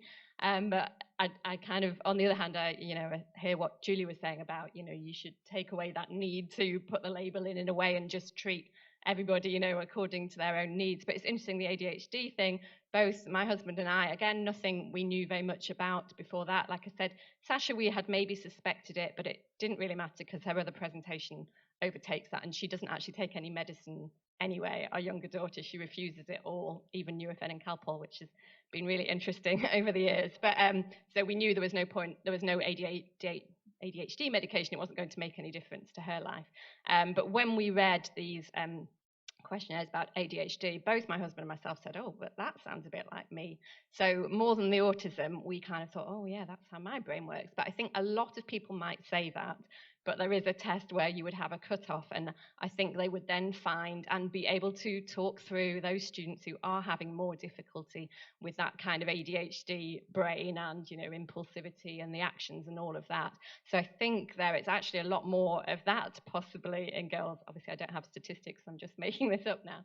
But I think, you know, that's a really interesting area for me, is that ADHD, although as some, I think Carly said, you know, it is the case that when ADHD is medicated, then actually some of the autistic characteristics shine through more because you've taken away the ADHD difficulties.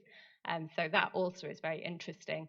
But I know the media and TikTok, there's a big kind of backlash against that because too many people are saying they have ADHD, you know, and they're not diagnosed, they're diagnosing themselves and saying they have it, and then going out there on social media, then everybody else is saying they have it, and then of course that dilutes, you know, the effect for those who do really have these, that, you know, the more difficulty with it. So yeah, it's interesting. I think there's a lot more around girls and that.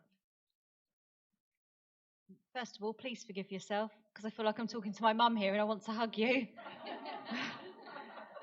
They knew it was something, but they didn't know the name for it. So please forgive yourself. And if it makes you feel any better, not mentioning any names, there is a world expert, and I say expert, and I hate the word expert, but I'm going to say it because they are a world expert on autism and had been doing this kind of 30 odd years, top professor, and didn't know their own child was autistic until they'd gone to jail. And then they were diagnosed by, so their parent was the the lead diagnosis person, but they didn't recognise it, their 30-year-old son, until he'd gone to jail and got diagnosed there. And I think the beauty and the correlation between academia, science, and family generations, we're there to do our best, we're there to make mistakes, and not really catastrophic mistakes, because if we hadn't have only just been talking about, and I say this in inverted commas because I hate the word high functioning, as you know from my because mild, there's no such thing as mild. But if we hadn't had academia and professors talking just about boys, there wouldn't have been the next stubborn generation that's gone up and gone feminism, girls. And then, of course, now what I'm finding to my pleasure is that I now have a non-binary child going, why have you talked about girls for 15 years? You're evil. So actually, I think it's our job to make mistakes, because we only evolve in academia, science, and families by going, we got it 80% right, but we tried, and we tried our best, and that's all that matters. So you must forgive yourself, because that's how progress happens. And I think we need a lot more forgiveness and mercy, not only in our family systems, but in our academic systems and in science, because it's a ladder. It's not a zip wire, and it takes all of us to build upon each other's thinking, to politely critique. I know teenagers don't politely critique. It will come. But actually, if someone even impolitely critiques, how wonderful that they're in a generation where they have the right to critique and don't have to just sit there, perhaps in my generation and my mother's generation, where I'm just lucky to be in this building. I need to smile sweetly, do my hair nice, and nod and grin at all the men in like a Harry Enfield woman know your limits. That's how it felt in 2008, I can tell you. So how beautiful it is that they have the right to critique. But please forgive yourself, please. because I'm also in a very similar yet different situation. So yeah. Wise words, Carly. Thanks. Thank you. Oh, there's another question. Thank you. We have 2 questions from the live stream. The first one is directed to Julie, and they've said, the work at the Cavendish School sounds very inspiring. How can that be replicated elsewhere? Very, very easily, but you do have to find the right people. So the first thing to do is, the impetus comes from local authorities who are looking at how to meet the need for the young people. And I think it starts with turning that round. Instead of saying, we've got these resources, how do we, who is most deserving of those resources? And start by planning ahead. But the principles behind it just start with having a very clear child-centered approach. We say this is how we are looking at the needs of the child and being flexible around those needs. So then, and it is important that the education is built broadly around the needs of autistic young people to start with, because there is a problem for some autistic young people where mainstream schools are just not suitable. And that's not necessarily, well, actually, that's a very different from the number of autistic young people who are thriving in schools, because mainstream schools need to do a lot more to be flexible and to understand the needs of their autistic young people. But area special schools are also not suitable for many autistic young people. So there is a need for a targeted provision for autistic young people for whom the characteristics of their autism are what means that they can't access mainstream school. So the first thing to do is to say, this is a cohort whose needs can be met and whose needs should be met in a flexible environment with a clear focus on meeting their sensory needs, their social needs, their emotional needs. And in doing so, part of that is providing that academic challenge, isn't it? In an environment where there's the potential to achieve academically how at the level which is appropriate for that young person, which for many autistic young people might be really basic in English, and degree level physics, and whatever that profile is. So it's not, I wouldn't say, it's hard, but it's not complicated, because it's just asserting that there is a need for specialist provision. And I would argue that specialist provision has to be within the state sector, and it has to be you have to be looking at successful, inclusive academy trusts or schools, educators who know what the needs are and can have an environment where they can support it. What you then do is you find a leadership team that can really push that forward and who recognise the right people to work with our autistic young people. Yesterday, I met the new premises manager at the Cavendish School, who were absolutely delighted to be working that environment and understood that looking after the physical building in a school for children with autism, for autistic children, is very different to in a mainstream school, because you are part of that community and you will be interacting with those children. You're part of the people that somebody who they come into contact with every day. And so it's understanding that the whole team have to really buy into those values. But it's not, there need to be more schools like the Cavendish. It's not an expensive form of education when you look at the cost of meeting the needs of children in a kind of ad hoc way of finding, right, where can we find a place for this child? And it's not expensive when you look at the cost of not meeting the needs of children. So I think, structurally, and in terms of even within a struggling economy, it is still a very cheap way to meet the needs of society as a whole. Because if you can support children in getting access to appropriate education, then you have some extremely productive and powerful members of society who can then lead on innovating. I mean, if you really want to develop your economy, then you need to support the people who think differently, because that's the way in which you can really make change and really plan for the future. So it's not difficult, it's not complicated. Sorry, it is difficult, but it's not complicated and it's not expensive. So we need to do it, and I'm happy to talk to anybody about how to get started.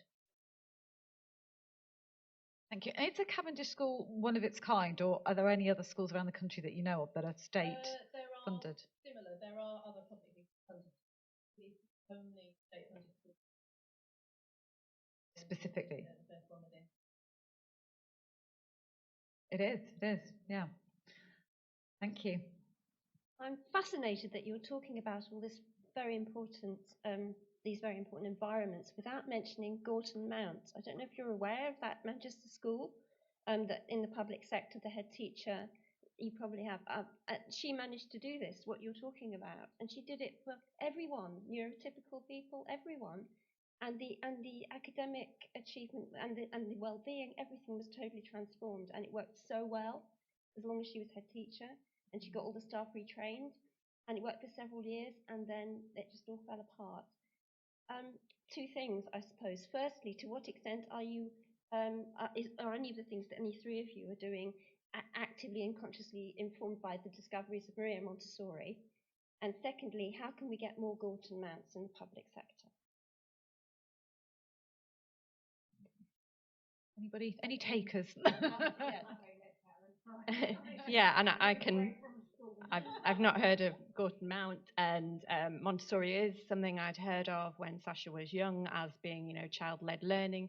Sounded very, inclusive, but for my daughter that didn't really come up because she wanted to be doing what her sister was doing and what the other neurotypical children were doing, so she wanted to be part of that typical school environment when she was younger. I suspect it is more of a young age education, or you would, I don't know that now she would be able, well, I think because of the other traumas that have gone on, she wouldn't now be able to drop into that. So it's not something I have researched locally, but maybe that is because it isn't talked about enough. I'll make just a super quick comment. So although I'm a self-confessed home-ed parent, but what I have seen when one of my daughters was still in mainstream school was the add-on centres were quite good. So there'd be like an autism unit that would be added onto a mainstream school. I think that should just be mandatory throughout every school. There's the Cullum centres with the National Autistic Society, which are these units as well that are added onto schools. That's good because you can have, as we know, not everyone gets a diagnosis. There are many autistic children in mainstream school. If they can say, oh, well, actually, they might be struggling with road safety, or they might be struggling with some social aspects, they can quite fluidly move between the unit and mainstream school.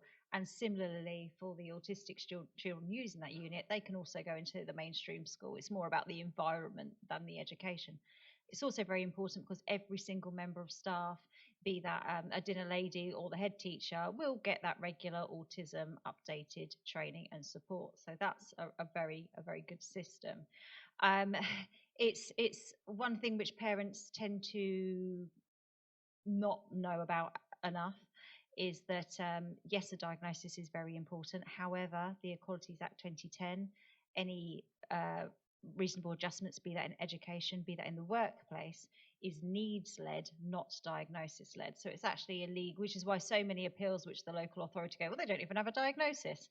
If as a parent you took that to tribunal, they win because it's illegal to refuse it, which it happens time and time again. I was in a meeting once, I won't say where and when, but it was somewhere in London with a big clock. And see how good I am at lying. And they say, why are we spending all of this money on tribunals and educational appeals? Because actually they all win. So why don't we just use that money in making our services right? At which point I was jumping up and down. So that's what really needs to happen. But yeah, really important that people know that the Equalities Act 2010, read it twice. So I read the easy read, so I get the context, and then I read the big one. But yeah, that's it. It's illegal to refuse those reasonable adjustments, and we just need that in every school, really. With less lights. Absolutely. Well, if you look at the state of the physical state of some of our schools, it's absolutely appalling that anybody would be able to do their best there, let alone kind of, an appropriate sensory environment. I think one of the things that you mentioned, that schools don't always continue is that we have to recognise inclusive practice and protect it. Because the problem with inclusive practice is that it looks like all of those individuals have no problem in accessing their learning. And if you remove the barriers, they're just going on with it. So why do we need anything special? So it has to be protected, and it has to be recognised, and the work has to be recognised. The work that a teacher in a mainstream school would do to meet the needs of an individual. So that might be responding to, being available to even read an email from a parent, say, today's a bit tricky, so this might need to happen. Or could you just check in on them? That stuff that, when we're really proud of our parenting, we're just kind of wafting and it's all fine, but we're just moving things out of the way. This takes time, and it has to be protected. And it has to be built into every aspect of the school. So if a leader of the school leaves, then another leader can take on and go in the same direction. So that comes back to government policy. If we we're changing what schools need to change, they need to do something differently. How long it will take before the government say, actually we need to do something different to support schools in carrying on doing what they're doing. We have to identify challenges to inclusion when we see them. And particularly when we see them in the newspapers as being hailed as fantastic schooling. Because we would have the kind of conversations that we would have around success for pupils who are all newly arrived. None of them have been there that long at the Cavendish. What does it look like? Because either those pupils were not in school, or maybe they were in school, but in a corridor and just quietly getting on with something. So there's a real danger to quietly getting on with something as a measure of things are going well, because why, what else should be happening, and whether that really is inclusive. And you mentioned Montessori, and we've all heard of Montessori, but why haven't we heard of more ideas around education? And one of the things that interestingly, because I focus on university students and then secondary school age and sort of older students, but my work fits within the psychology and education and learning section of the education faculty, and I do a lot of work with researchers in the PEDAL lab, which is the Play and Education Development and Learning lab, and a lot of the work is focused on early years.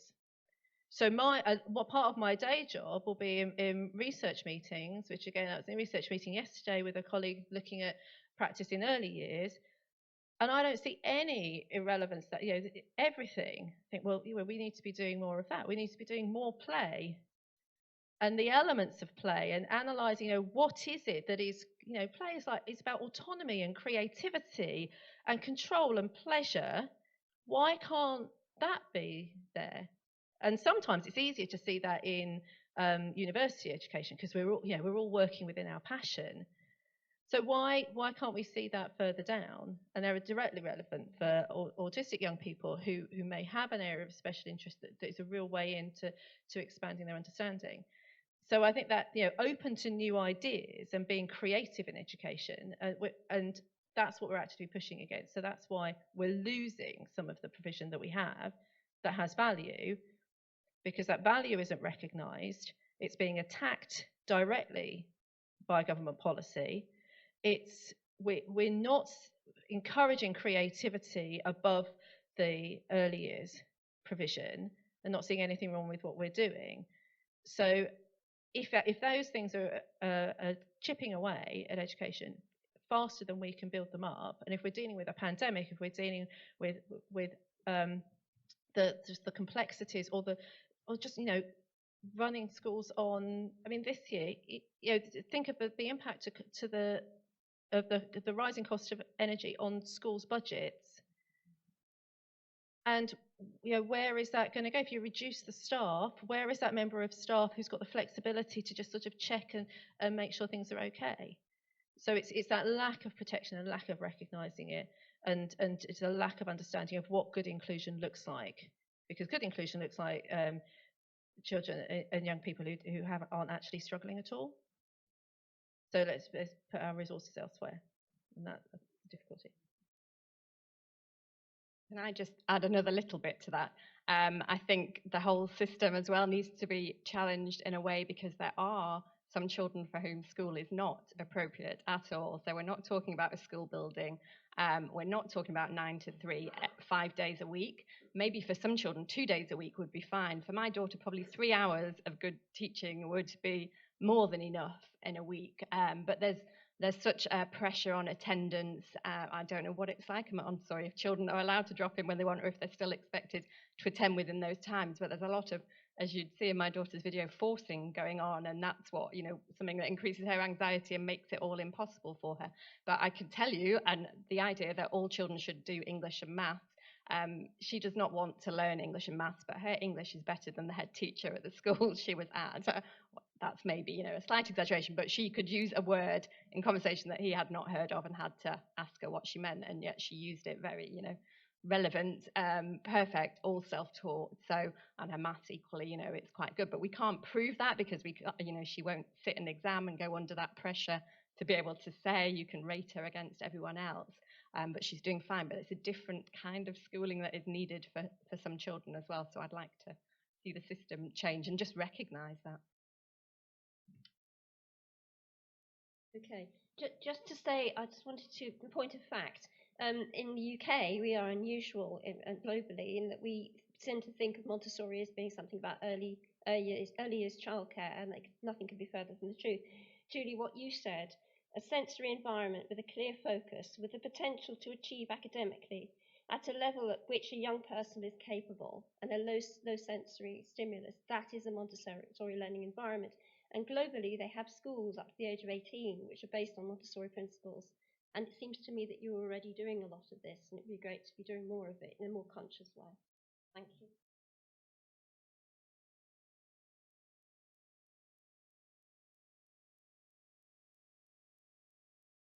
So, similar to the questions about education, I wondered how much progress you're seeing in the healthcare sector in terms of meeting the needs of autistic young people and people in general. Because I'm conscious of the sort of mental health challenges that many face as a result, and yet the methods for the approaches are often not appropriate. Particularly a research paper I read recently about anorexia. Well, first of all, interesting that so many anorexic girls and girls, many but boys as well, who are diagnosed anorexia, then subsequently found to have an autism diagnosis, and yet the approach for treating anorexia and sort of group therapies are really inappropriate for them. So I just want, that's I think a particular example. I just wondered any thoughts or any signs of progress or in that area. Gosh, sorry, it's my hair clip. I wasn't diagnosed with anorexia, but I ate in my 20s, ate 5 curly whirlies a day because I figured out they were 99 calories. So I started by 500 calories, and I wasn't giving up chocolate. So I had 5 curly whirlies a day for about 18 months when I was in my 20s. So probably would have warranted some sort of eating disorder. But it's interesting, and also having worked in as a visitor rather than a member of staff in the mental health unit schools. There's one called STARS, which is just brilliant, and incredibly talented autistic young people who are either still in residential mental health care or recently out of it and then going there for school. Brilliant. There are some brilliant things, STARS particularly. It's interesting, our concept of the treatment and the support for eating disorders tends to be, we need to watch you eat, you need to have dinner at the table, you need to have everyone watching you eat, which for me is like going to the toilet in front of someone. I see no difference, which is terrible. So if I've eaten with you at lunchtime, I'm also happy to use the toilet in front of you. Imagine that. They did it in Roman times. But yes, so it's actually, for us, it isn't about wanting to look like that person in the magazine. It's about control. It's about cause and effect in the world.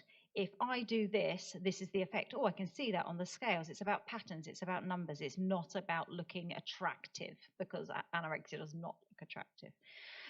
It's it makes people feel sad, because they're like, wow, they must be in a lot of internal pain. Look how thin and frail they are. It's not empowering. It feels empowering. It feels like your best friend. So I worry that the kind of recommended treatments are, we're going to watch you eat, this is how much you're going to eat, and you can't, it's about taking away someone's control. But for us, the nature of the beast is trying to gain control. So we need to be rethinking our treatment for autistic people. The way I got better is I started working in sales, and it was commission based, and there was kind of like a chart. If you'd made this many sales, you can bronze, silver, gold, all of this kind of stuff.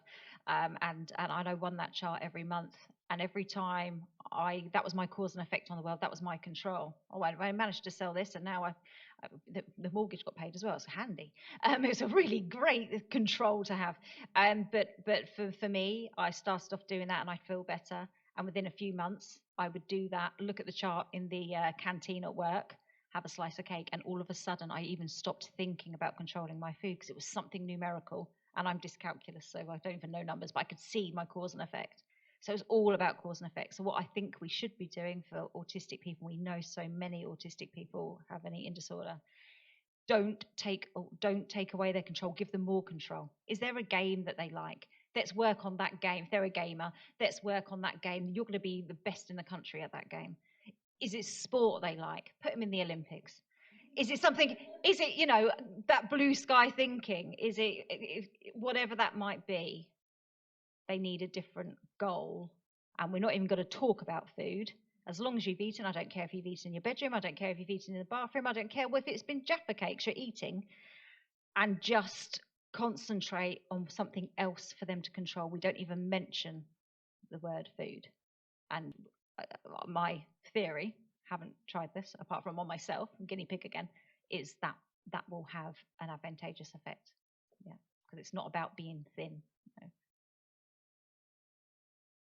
I mean, it's not. I mean, you talk about sort of improvement in services, and I think what we've seen in CAM services, in mental health support, is a extremely serious crisis, and a part of that is the pandemic, and part of that is just the number of children in distress.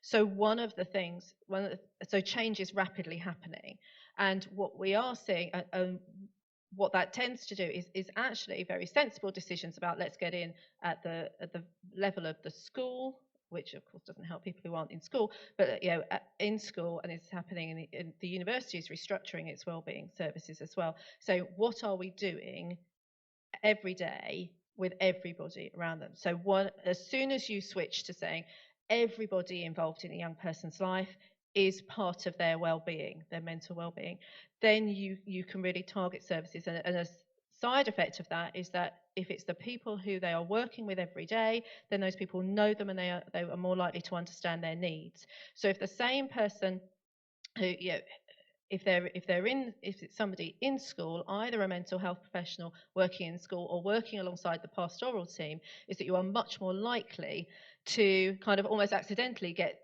targeted approaches and say, well, we know that this child likes this or responds to that, and so you will get that happening. But what we need to do is just keep pushing that process and saying, everybody involved with young people is part of their mental well-being.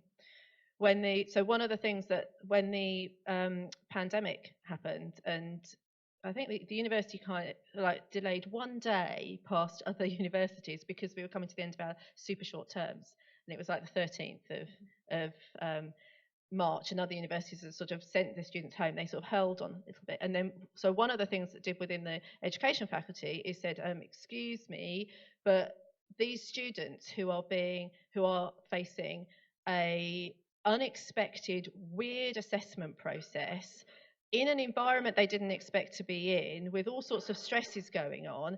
I know that's a challenge for the university, but there are some of us who've been working with students who are doing different forms of assessment in challenging environments that they didn't expect to be doing, because we've been quietly doing that within the disability service for years. So just stepping up and saying, right, here are some strategies. Because what you can do as a I'm not a mental health professional, I'm an educator. What you can do is take the students who are in a situational distress, facing a challenge, and say, here are some strategies. So that because if we can enable our young people to manage the challenges that are within their capability and just give them strategies and have the time to be able to focus on those strategies, we can then target our medical services, our mental health services where they are needed, because there has to be a sort of a triaging and a targeting. Because if we ignore it, if we don't recognise, if we have inappropriate interventions and ignore the needs of particular children, then we're just generating more need at a higher level. So I think that there is progress being made, and there's lots of interesting stuff going on in the university, isn't there, with the way that we're restructuring wellbeing throughout the university and where that fits, and then that flexibility of saying it's okay not to be able to do that. Because that's just kind of the way we do things. So, so that we remove the unnecessary stresses, so that we can then use our resources more effectively.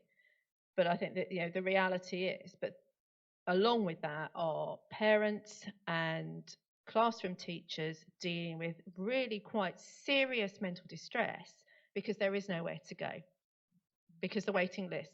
I mean, waiting lists of months and years for young people are just, it's ridiculous. So there's an awful lot of parents and teachers sort of upskilling with kind of, just kind of get a little bit of CBT done at the breakfast table kind of thing, isn't there? Because we have to. But I think, and again, it's about valuing those things and, and valuing the work that is done by everybody around somebody. But I can't really, just endorse progress in mental health support. I think is possibly not quite where we are. Yeah, so a couple of things off the back of that. CBT is kind of cognitive behaviour therapy, is said, or apparently said, to be not so good for autistic people because of the way the mind works. It's not something we've tried. I actually feel quite lucky that Sasha is quite positive. From the video, you might think she's not, because and I smile, because actually what she's saying is very serious, and it is some signs of trauma, but actually, I know that is her. She's not putting it on, but she has put on the voice for the video to create that impact, which is kind of good. That's clever. From watching other videos, she's learned how other people tell their stories and what will make an impression. But generally, she's a very positive character. But there have been times when she has said, what is the point in life? But she's very matter-of-fact about it, actually. So I'm not too worried about her mental health. But then going right back, when she was diagnosed, we had the paediatrician for 6 monthly visits for the first 2 years, so till she was about 4, and then just once a year until she was about 6, when the paediatrician said, I have to sign her off now because my job was to diagnose her. I've done that, bye. And I remember crying because I said, there's nobody else involved. It is literally just me and you and the school, obviously, but what else? Where is the support? There was nothing. But I've muddled through with that. It's been fine. I'm in that position where I'm lucky enough to have been, able to go out there and understand it and find ways to help ourselves. But nobody else has really been helping me until, well, not even then. But when she came out of the special school, it was a tick box exercise that in order to get the medical absence tutor involved, she would need to have been seen by some healthcare professionals. So at that point, the school then referred her to CAMS, and we had an appointment Sasha wouldn't go to because, an appointment to go and see a stranger, to be asked questions about things that she can't really express herself anyway, was pointless. So she would not leave the house. So I went to the appointment on my own and cried to that person and said what we needed was some specialist autism input. Clearly they didn't really know. I know a lot of other parents in our county, and that's the general feedback I was getting. There's not many people in that service who are trained in autism, but in our county there is an autism specialist service called PALMS, Positive Autism Learning Mental Support, something like that. So interestingly, I went to that appointment and said, I'd like you to refer me to the autism team. parents get passed from one to the other for months, years on end. It can be where nobody actually picks up doing anything for the child. But because Sasha was out of school, we got referred quite quickly to the Palms team, who then had an introductory questionnaire kind of thing for me to fill in by phone after 6 months. And then another 6 months later, they said, we're going to put you on a parenting course. I'm like, okay, fine. This needs to be a parenting course with 6 other families, for you and your husband, and we'll do this as group things for 6 weeks, 2 hours a week or something. And my husband trying to get time off work, impossible anyway. Not luckily, but just the day, because I went, okay, I'll do it to tick the box. But actually the day it was due, or the day before it was due to start, actually my mum passed away, so I said, sorry, I can't do this now, I'm putting this on hold. And then literally a week later, somebody told me that this same team had referred her family to my blog for support about PDA. So the same people, I kind of go, what? So they would have wanted me there to teach the other parents for them. That really doesn't work for me. So, from that point I've gone, okay, I'm doing okay without that kind of help. And then the other story is with my older daughter, who I went to the GP, like I said, that last year, the year before that, anxiety and depression was initially the reason why we went. We went to the GP. The GP said, I could refer you to CAMHS, but there's no point because the waiting lists are so long and she's not suicidal. They didn't think. So, you're better off going private. Luckily, we have healthcare via my husband's work, so we did manage to get that privately and get an assessment done quickly. And a year down the line, when we then had the ADHD diagnosis, we wanted medication for her to try, £120 a month that we're then having to pay for this medication. And so we said, actually, this should be via the NHS. It should be available. So we went back to the GP and then get put on the waiting list. So, and then another year later, actually, was an event. In fact, she's not had that first appointment yet. That's coming up soon. But and actually, I'm sitting here thinking, for me, that's been quite quick. I know of all the other families who are waiting much longer than that. Somebody told me up to 4 years they've been waiting recently. So the healthcare system it's on its knees, really. It's not working for us. For reasons of transparency, I should let you know I've just started a job at NHS head office as lead of co-production for autism. But I agree with you I was speaking to somebody who works for a minister in Wales, and for the autism diagnosis for people now in Wales is 7 years. So my advice to parents is, if you can, be it through health insurance or saving or pleading with your GP to do a private referral, which they can do, which I probably shouldn't say now, I work for the NHS, it costs a fortune, but they can, get that private diagnosis, but stay on the waiting list for the NHS diagnosis, because there's a lot of issues with a private diagnosis. You might not get called up for your extra jab, or you might not get, it might not be on your medical notes for certain things, and sometimes educational settings won't accept a private diagnosis, even though you don't need any diagnosis to get reasonable adjustments. Isn't it fun? So yes, that's just a nugget. Okay. Was there somebody at the back that has?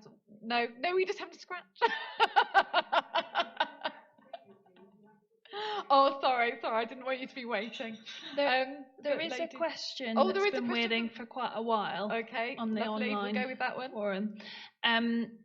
This person says, I know we are mainly talking about girls today, but I would be interested to know what the panel think can be done for women who are diagnosed later in life, which is happening increasingly, i.e. women who are beyond education, as there is not much aftercare after diagnosis.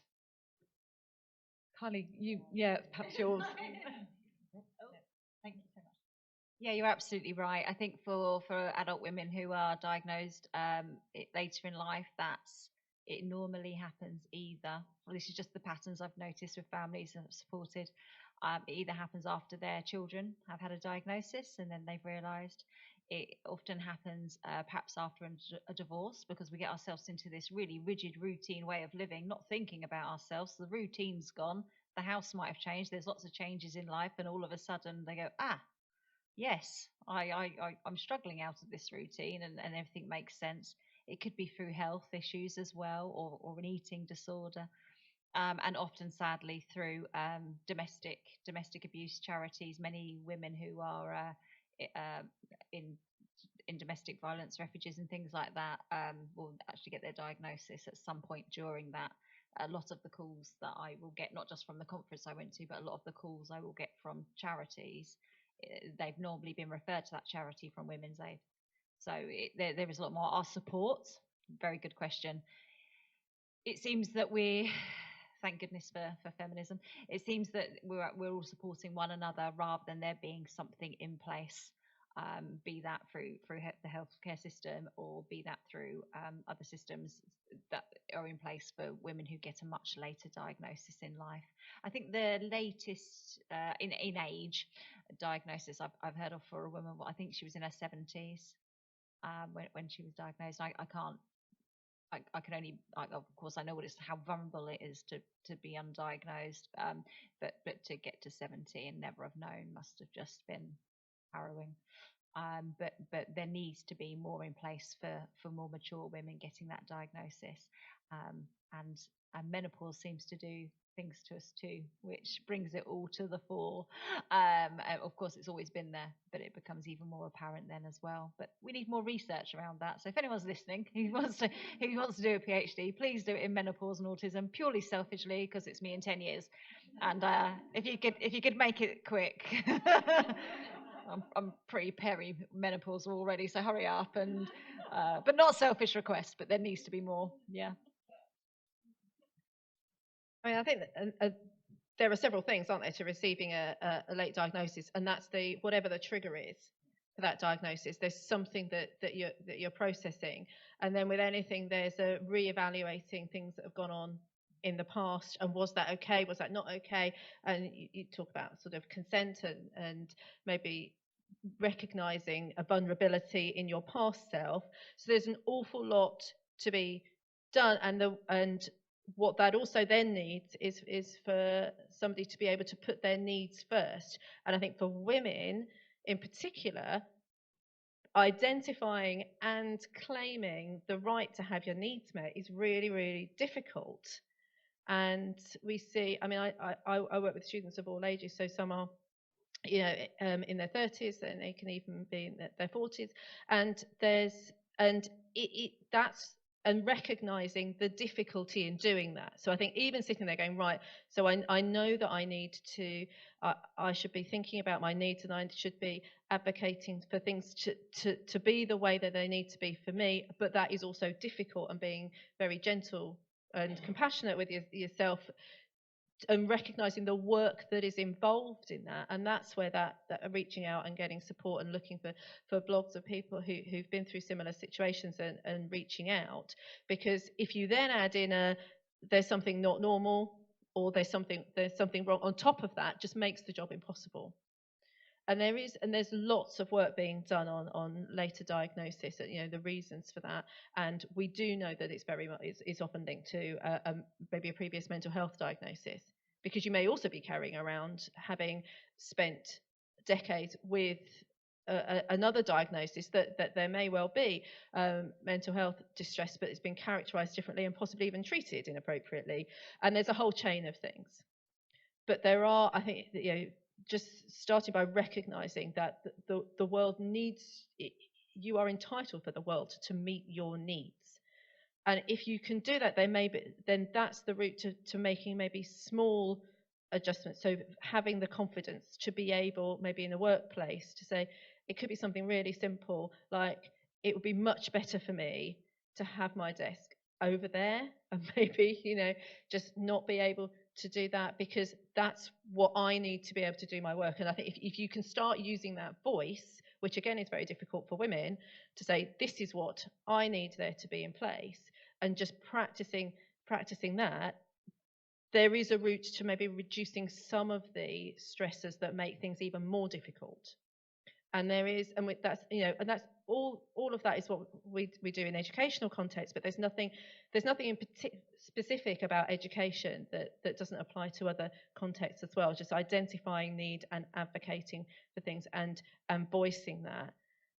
And you also don't have to disclose, you don't have to start a conversation with HR or with anybody, with your friends, with anybody by saying, so here's my diagnosis and this is what's wrong with me, or this is what's happening. All you have to do is say, do you know what works best for me is this.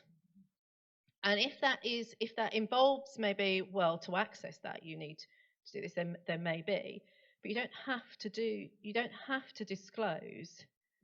And you can choose who you disclose to, but you just have to at least start putting things in place, because then if you can just reduce the effort in your daily life a little bit, then that will give you the capacity. What if you only save 15 minutes of just being exhausted, so that you've then got time, you could then go and read somebody's blog, you could go and read some things that Carly's written, you could read what Steph's written and think, actually, that, and then start building up your confidence. Even just a few minutes a day of not having to deal with something that's unnecessary. And be creative. It would be much better for me to be able to use those toilets because they're just not busy, or to be able to eat lunch in this way, or arrive at this time, or that way. And no, I'm not going to do that, because no is also difficult. Yes. No, I'm not going to do that because what works best for me is this, and just kind of practice. Well, maybe we should all just practice that. And just, self-advocating. Yeah, not much to add. I suppose my first thought was that autism support maybe isn't necessary because it is an individual thing. It's going to depend on that person's needs and what is going to make life easier for them. But then on the other hand, I was thinking, so some kind of therapy, people, with similar experiences, people to talk things through, because the processing of what all that means for you. And I think as parents, we often say you don't know what you don't know. There's a great website called Special Needs Jungle, because it is like a jungle where you don't really know what you're looking for, what help there might be.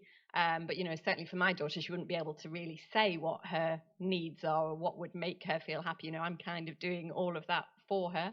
Obviously guessing it, but hopefully mostly I'm getting it right. But so it's difficult whether there should be this, an autism support team that you're referred to once you have a diagnosis, or whether it is just the case of going down that route of making it right for you individually. Thank you. Lady over here.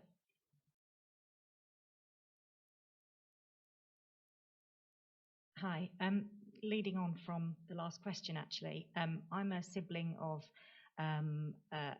somebody who was diagnosed with autism at 37 years old, and that was my older sibling, and female. And I suppose I've been listening with interest, and rightly so, you're talking about the fact that the family is all involved with the support of that individual. What I'd be really interested to know is how you think is best to mitigate the impacts on siblings, especially younger ones. The fact that my sister wasn't diagnosed until she was, she's 4 years older than me. She wasn't diagnosed until she was about 37, as I said. And it meant that she went through various, as you said, sort of mental health diagnoses that were incorrect, not understanding herself, missing out on university, bullying at school, everything. And all of that was focused, my parents' attention on her, because there was no diagnosis then, there was no pathways. There still isn't really. It took us, I advocate for her, and it took 4 years to get a diagnosis because they simply didn't believe that she could have navigated through life to that point. But what they didn't see was she hadn't navigated through life. It had been hell.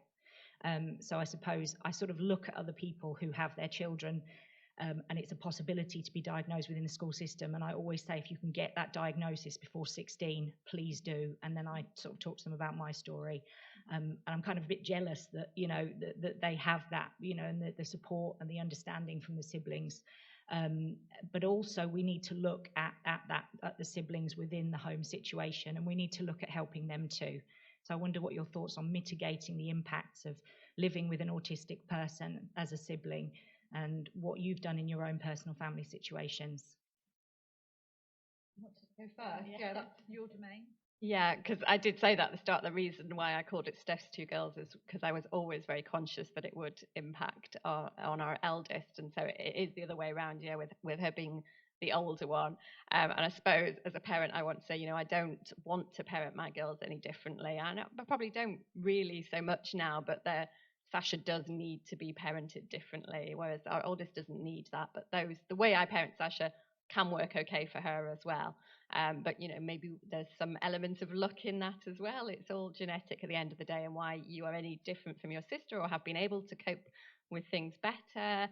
Some of it is parenting and some of it is just your inherent characteristics, isn't it? So it's difficult as a parent. I think, I just kind of, because obviously I know nothing about your personal situation, but I go, oh, please don't blame the parents because I don't want to be blamed, but I know I will be. I think, because we don't, as parents, like Carly said, we don't get it right all the time. We can't possibly. So it will always come back as being our fault, really, won't it? But but I am conscious of it, and in the PDA training we always try and make that point that parents should make the time. But it's very difficult because it is so full on with PDA, where you really need to be on it all the time and using these strategies and bending and flexing for the child with PDA, which feels like they have the control because that is what they want.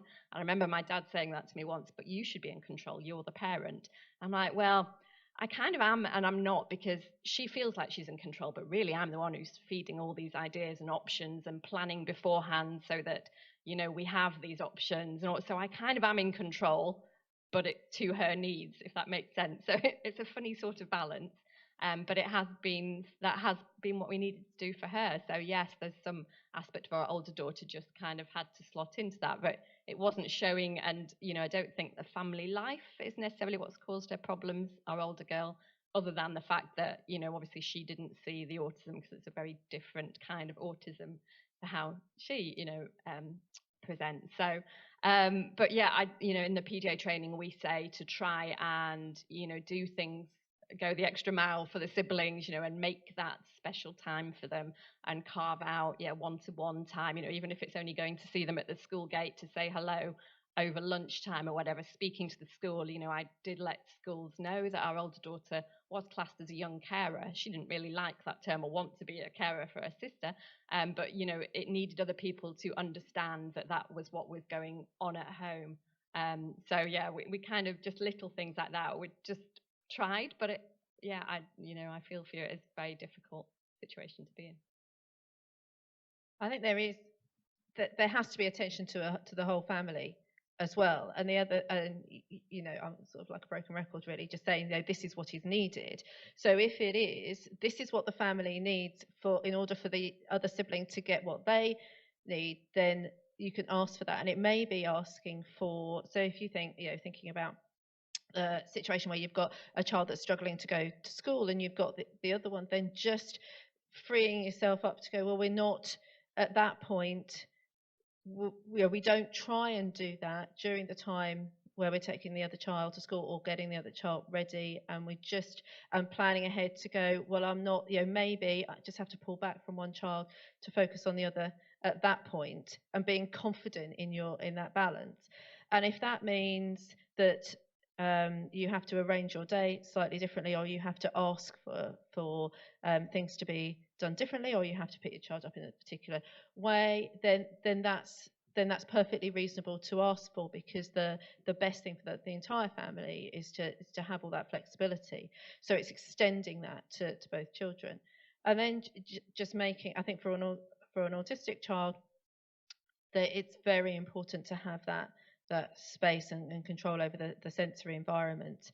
So having, you can have boundaries on that and say, this is your space, and then the sibling can then have another space and can have somewhere where they can do the things that they want to do. So things like, noise sensitivity, then there might be physical things that can be done or time-wise to allow the other sibling to be noisy, to play the guitar, to play the drums, but in a particular, in a way that accommodates the needs of the other child, because the needs of each child are really important. And what we don't want to do is the danger of bringing up children who don't feel that their needs are important makes them a vulnerable person. I mean, what does that young person do when they're when they're then entering into sexual relationships, when they know that that they have to sort of to pull back on there? So it's acknowledging that and acknowledging that there is time and space for these needs, but it is, I think, but it is perfectly okay to go to a school and say, this is what we need to happen. And also, if you're out and about, if you're going somewhere to a theme park or anywhere, this is what we need as a family to be able to sort of to nip in the side and to go around there, to go in that entrance, to go in slightly early, to do whatever, have a look at their disability access, because I think you find that there are some places like Alton Towers where they're actually quite ahead on understanding what families need and providing those things. And sometimes you come out of this place and think, why isn't we can do that at a zoo, but you can't do it like at school, or how can they manage that, and yet we can't do that. And things like shopping, just go to the explain those needs, because and at the local sports centre, that my child cannot go into that changing room, so can we do this and this, and can we put this down, and can you tell us, and if the session starts at 2, can we come in at 1:45, please, and can you tell me what's happening beforehand, because that's what will make it work for my child. And there's no honest, and don't make assumption about sort of what people's willingness is, because there's nothing like young sports centre staff to be so enthusiastic in really understanding people's needs, is there? And you find that or in a shop or in a restaurant or anywhere. So just but you have to give yourself space to understand what your family needs, so that you can then ask for it and try and get that balance, and also forgive yourself when it's not possible, because we're not magicians. We just kind of try. A pattern I see time and time again is when there's siblings, is often what will happen is there'll be one that's got the diagnosis, and it makes it even more challenging for the younger sibling who might also need a diagnosis. However, parents have gone, well, you're nothing like your sister. But actually having 3 girls, one that's not autistic, 2 that are, the 2 that are autistic are completely different. Their presentation's completely different. Everything's different. And for my child, my eldest, who isn't autistic, that I know of, might be back in 10 years, mightn't I? Again, I'm really sorry. But for them, it was quite challenging. So I was divorced, had a 3-bedroom house. And I couldn't afford to remortgage and get a move at that point. I've moved now, but I downsized. The kind of plan is, well, the oldest should have their own room, and then the 2 younger ones can share a room. But of course, autistic people, one that hates lights, one that loves lights, one that hates noise, one that loves noise, they cannot share a room. So what I should have done is gone, oh, okay, well, the one that likes it quite noisy and busy goes in with the teenage girl. But I couldn't do it for that reason, because I was kind of thinking, just because her siblings have needs, she still has a right to privacy. She still has the right to have a FRSA. So I slept on the sofa for 8 years. My back is terrible. I'm a bit, and I kind of thought, well, actually I realised how much, because it's also my special interest. So my eldest daughter is the only non-autistic person in the family. She has a different father, if we're thinking with our genetic heads on. I kind of thought, I'm talking about this all the time. And one day she said, and she, at that point in her life, really loved club music and stuff and DJs. And she went, come and watch this DJ set. I was like, I really can't. I've got to finish off this thing, and then I need to do this for your sister and that for your sister. And she said, oh, it's a shame because this DJ is autistic, and he actually got sent out to Ibiza to do a set. And I was like, oh, okay, I'll watch that. And I watched the whole thing with her for like an hour. And she said, he wasn't autistic. I just wanted you to spend some time with me. And I've never felt so bad. So I made a conscious effort after that we'd have days out that was just us, and it was her way. She would kind of, and it really taught me a lesson. It's quite interesting now, because obviously she's 24 and she's moved out.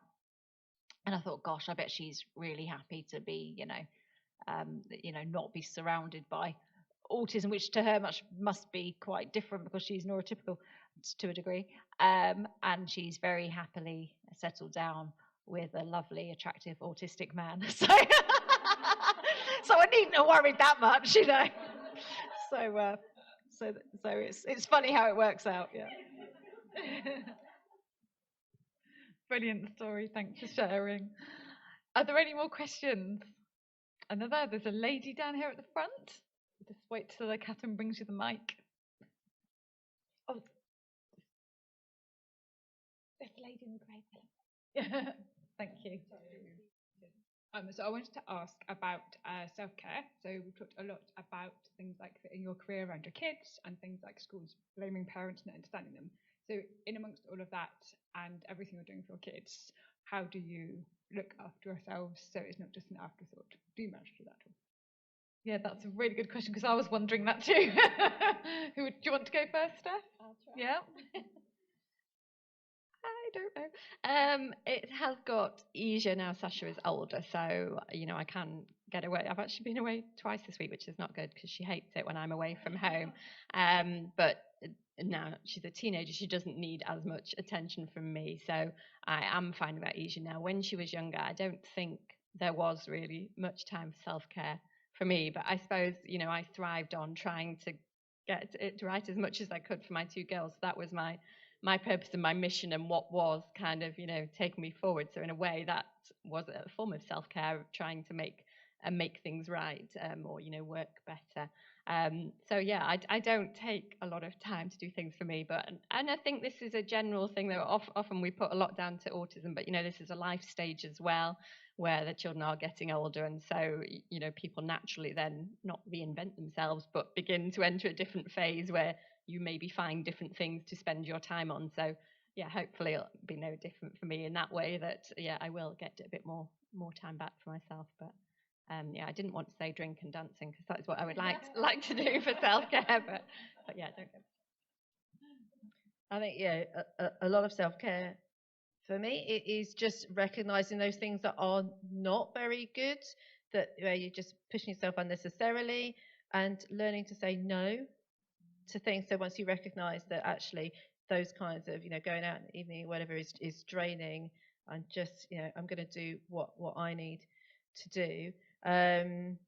But it's and also giving up on those expectations, because if you have to adapt your life, then just recognizing that drive that came from I have to be doing this, I have to have a full-time job, I have to be doing that, what am I otherwise? Because it's quite difficult for your identity to then be, my primary identity is looking after my children. It's really quite challenging. So just even if recognizing that, and recognizing the value of what you're doing, and telling other people that what you're doing has value, even if they don't pay you or don't recognize it or say so you don't work then, things like that, right? Because it's I think and finding a delicate line between your life being, calling the things that you do in your family work is really problematic, but identifying that there is effort involved, and that you have to find that somewhere. So as a single parent and a sole breadwinner, and having 3 daughters, my strategy, and then them not going to school, my strategy was just take your kids to work. And you see the pictures of women at Parliament breastfeeding their babies. I've got a brilliant picture from the PowerPoint of me just sat at the UN with my kids behind me, and everyone's like, "Wow, what an Erin Brockovich!" I know I've just got no childcare, but they're all on their iPads, they're fine. So I actually wasn't trying to be like this feminist trailblazer; just had no choice. So I just took them everywhere with me, which was good for them. They got a different type of education. So yes, I would just take them to work with me, and was. I have my NHS employment job and some self-employment, but at that point I had to be self-employed because I had to only agree to things which I know it would be safe and suitable for me to take, at least 1 or 2 of them with me, with a backpack of worksheets or whatever. So yes, that's how we did that. Self-care in all of that. Avoiding men helps, I find. Sorry guys at the back. I find that's just a lot of extra socks to wash, isn't it? A lot of stress, something else to worry about. And dogs are good. If you're looking for unconditional love, I can highly recommend a dog. And also it's helpful for that sibling question, because if they go, "Who's your favourite?" just point at the dog. and now I have a cat, so I just point to the cat. I make fun of serious questions, but yes, self-care can be tricky, because I think actually, and you probably experienced this, particularly if you've been that really intense home ed parent, working backhacking worksheets. Oh, look, we're going off to this place. Here, get this out. All of that, everything is military precision. All about them. There has never been a time that my child's left the house without anything they need, but daily I've forgotten something for myself. And then there gets this kind of gap as they go off to college or whatever, where you have that opportunity to think of yourself, and it feels selfish. But actually, that's just what people do every day, and that's another transition for us as women. I think when our children, particularly if they've got additional needs, particularly if they're autistic, particularly if they've been home ed or whatever, that is a huge leap. But yes, avoid men and marriage. That's my only tip.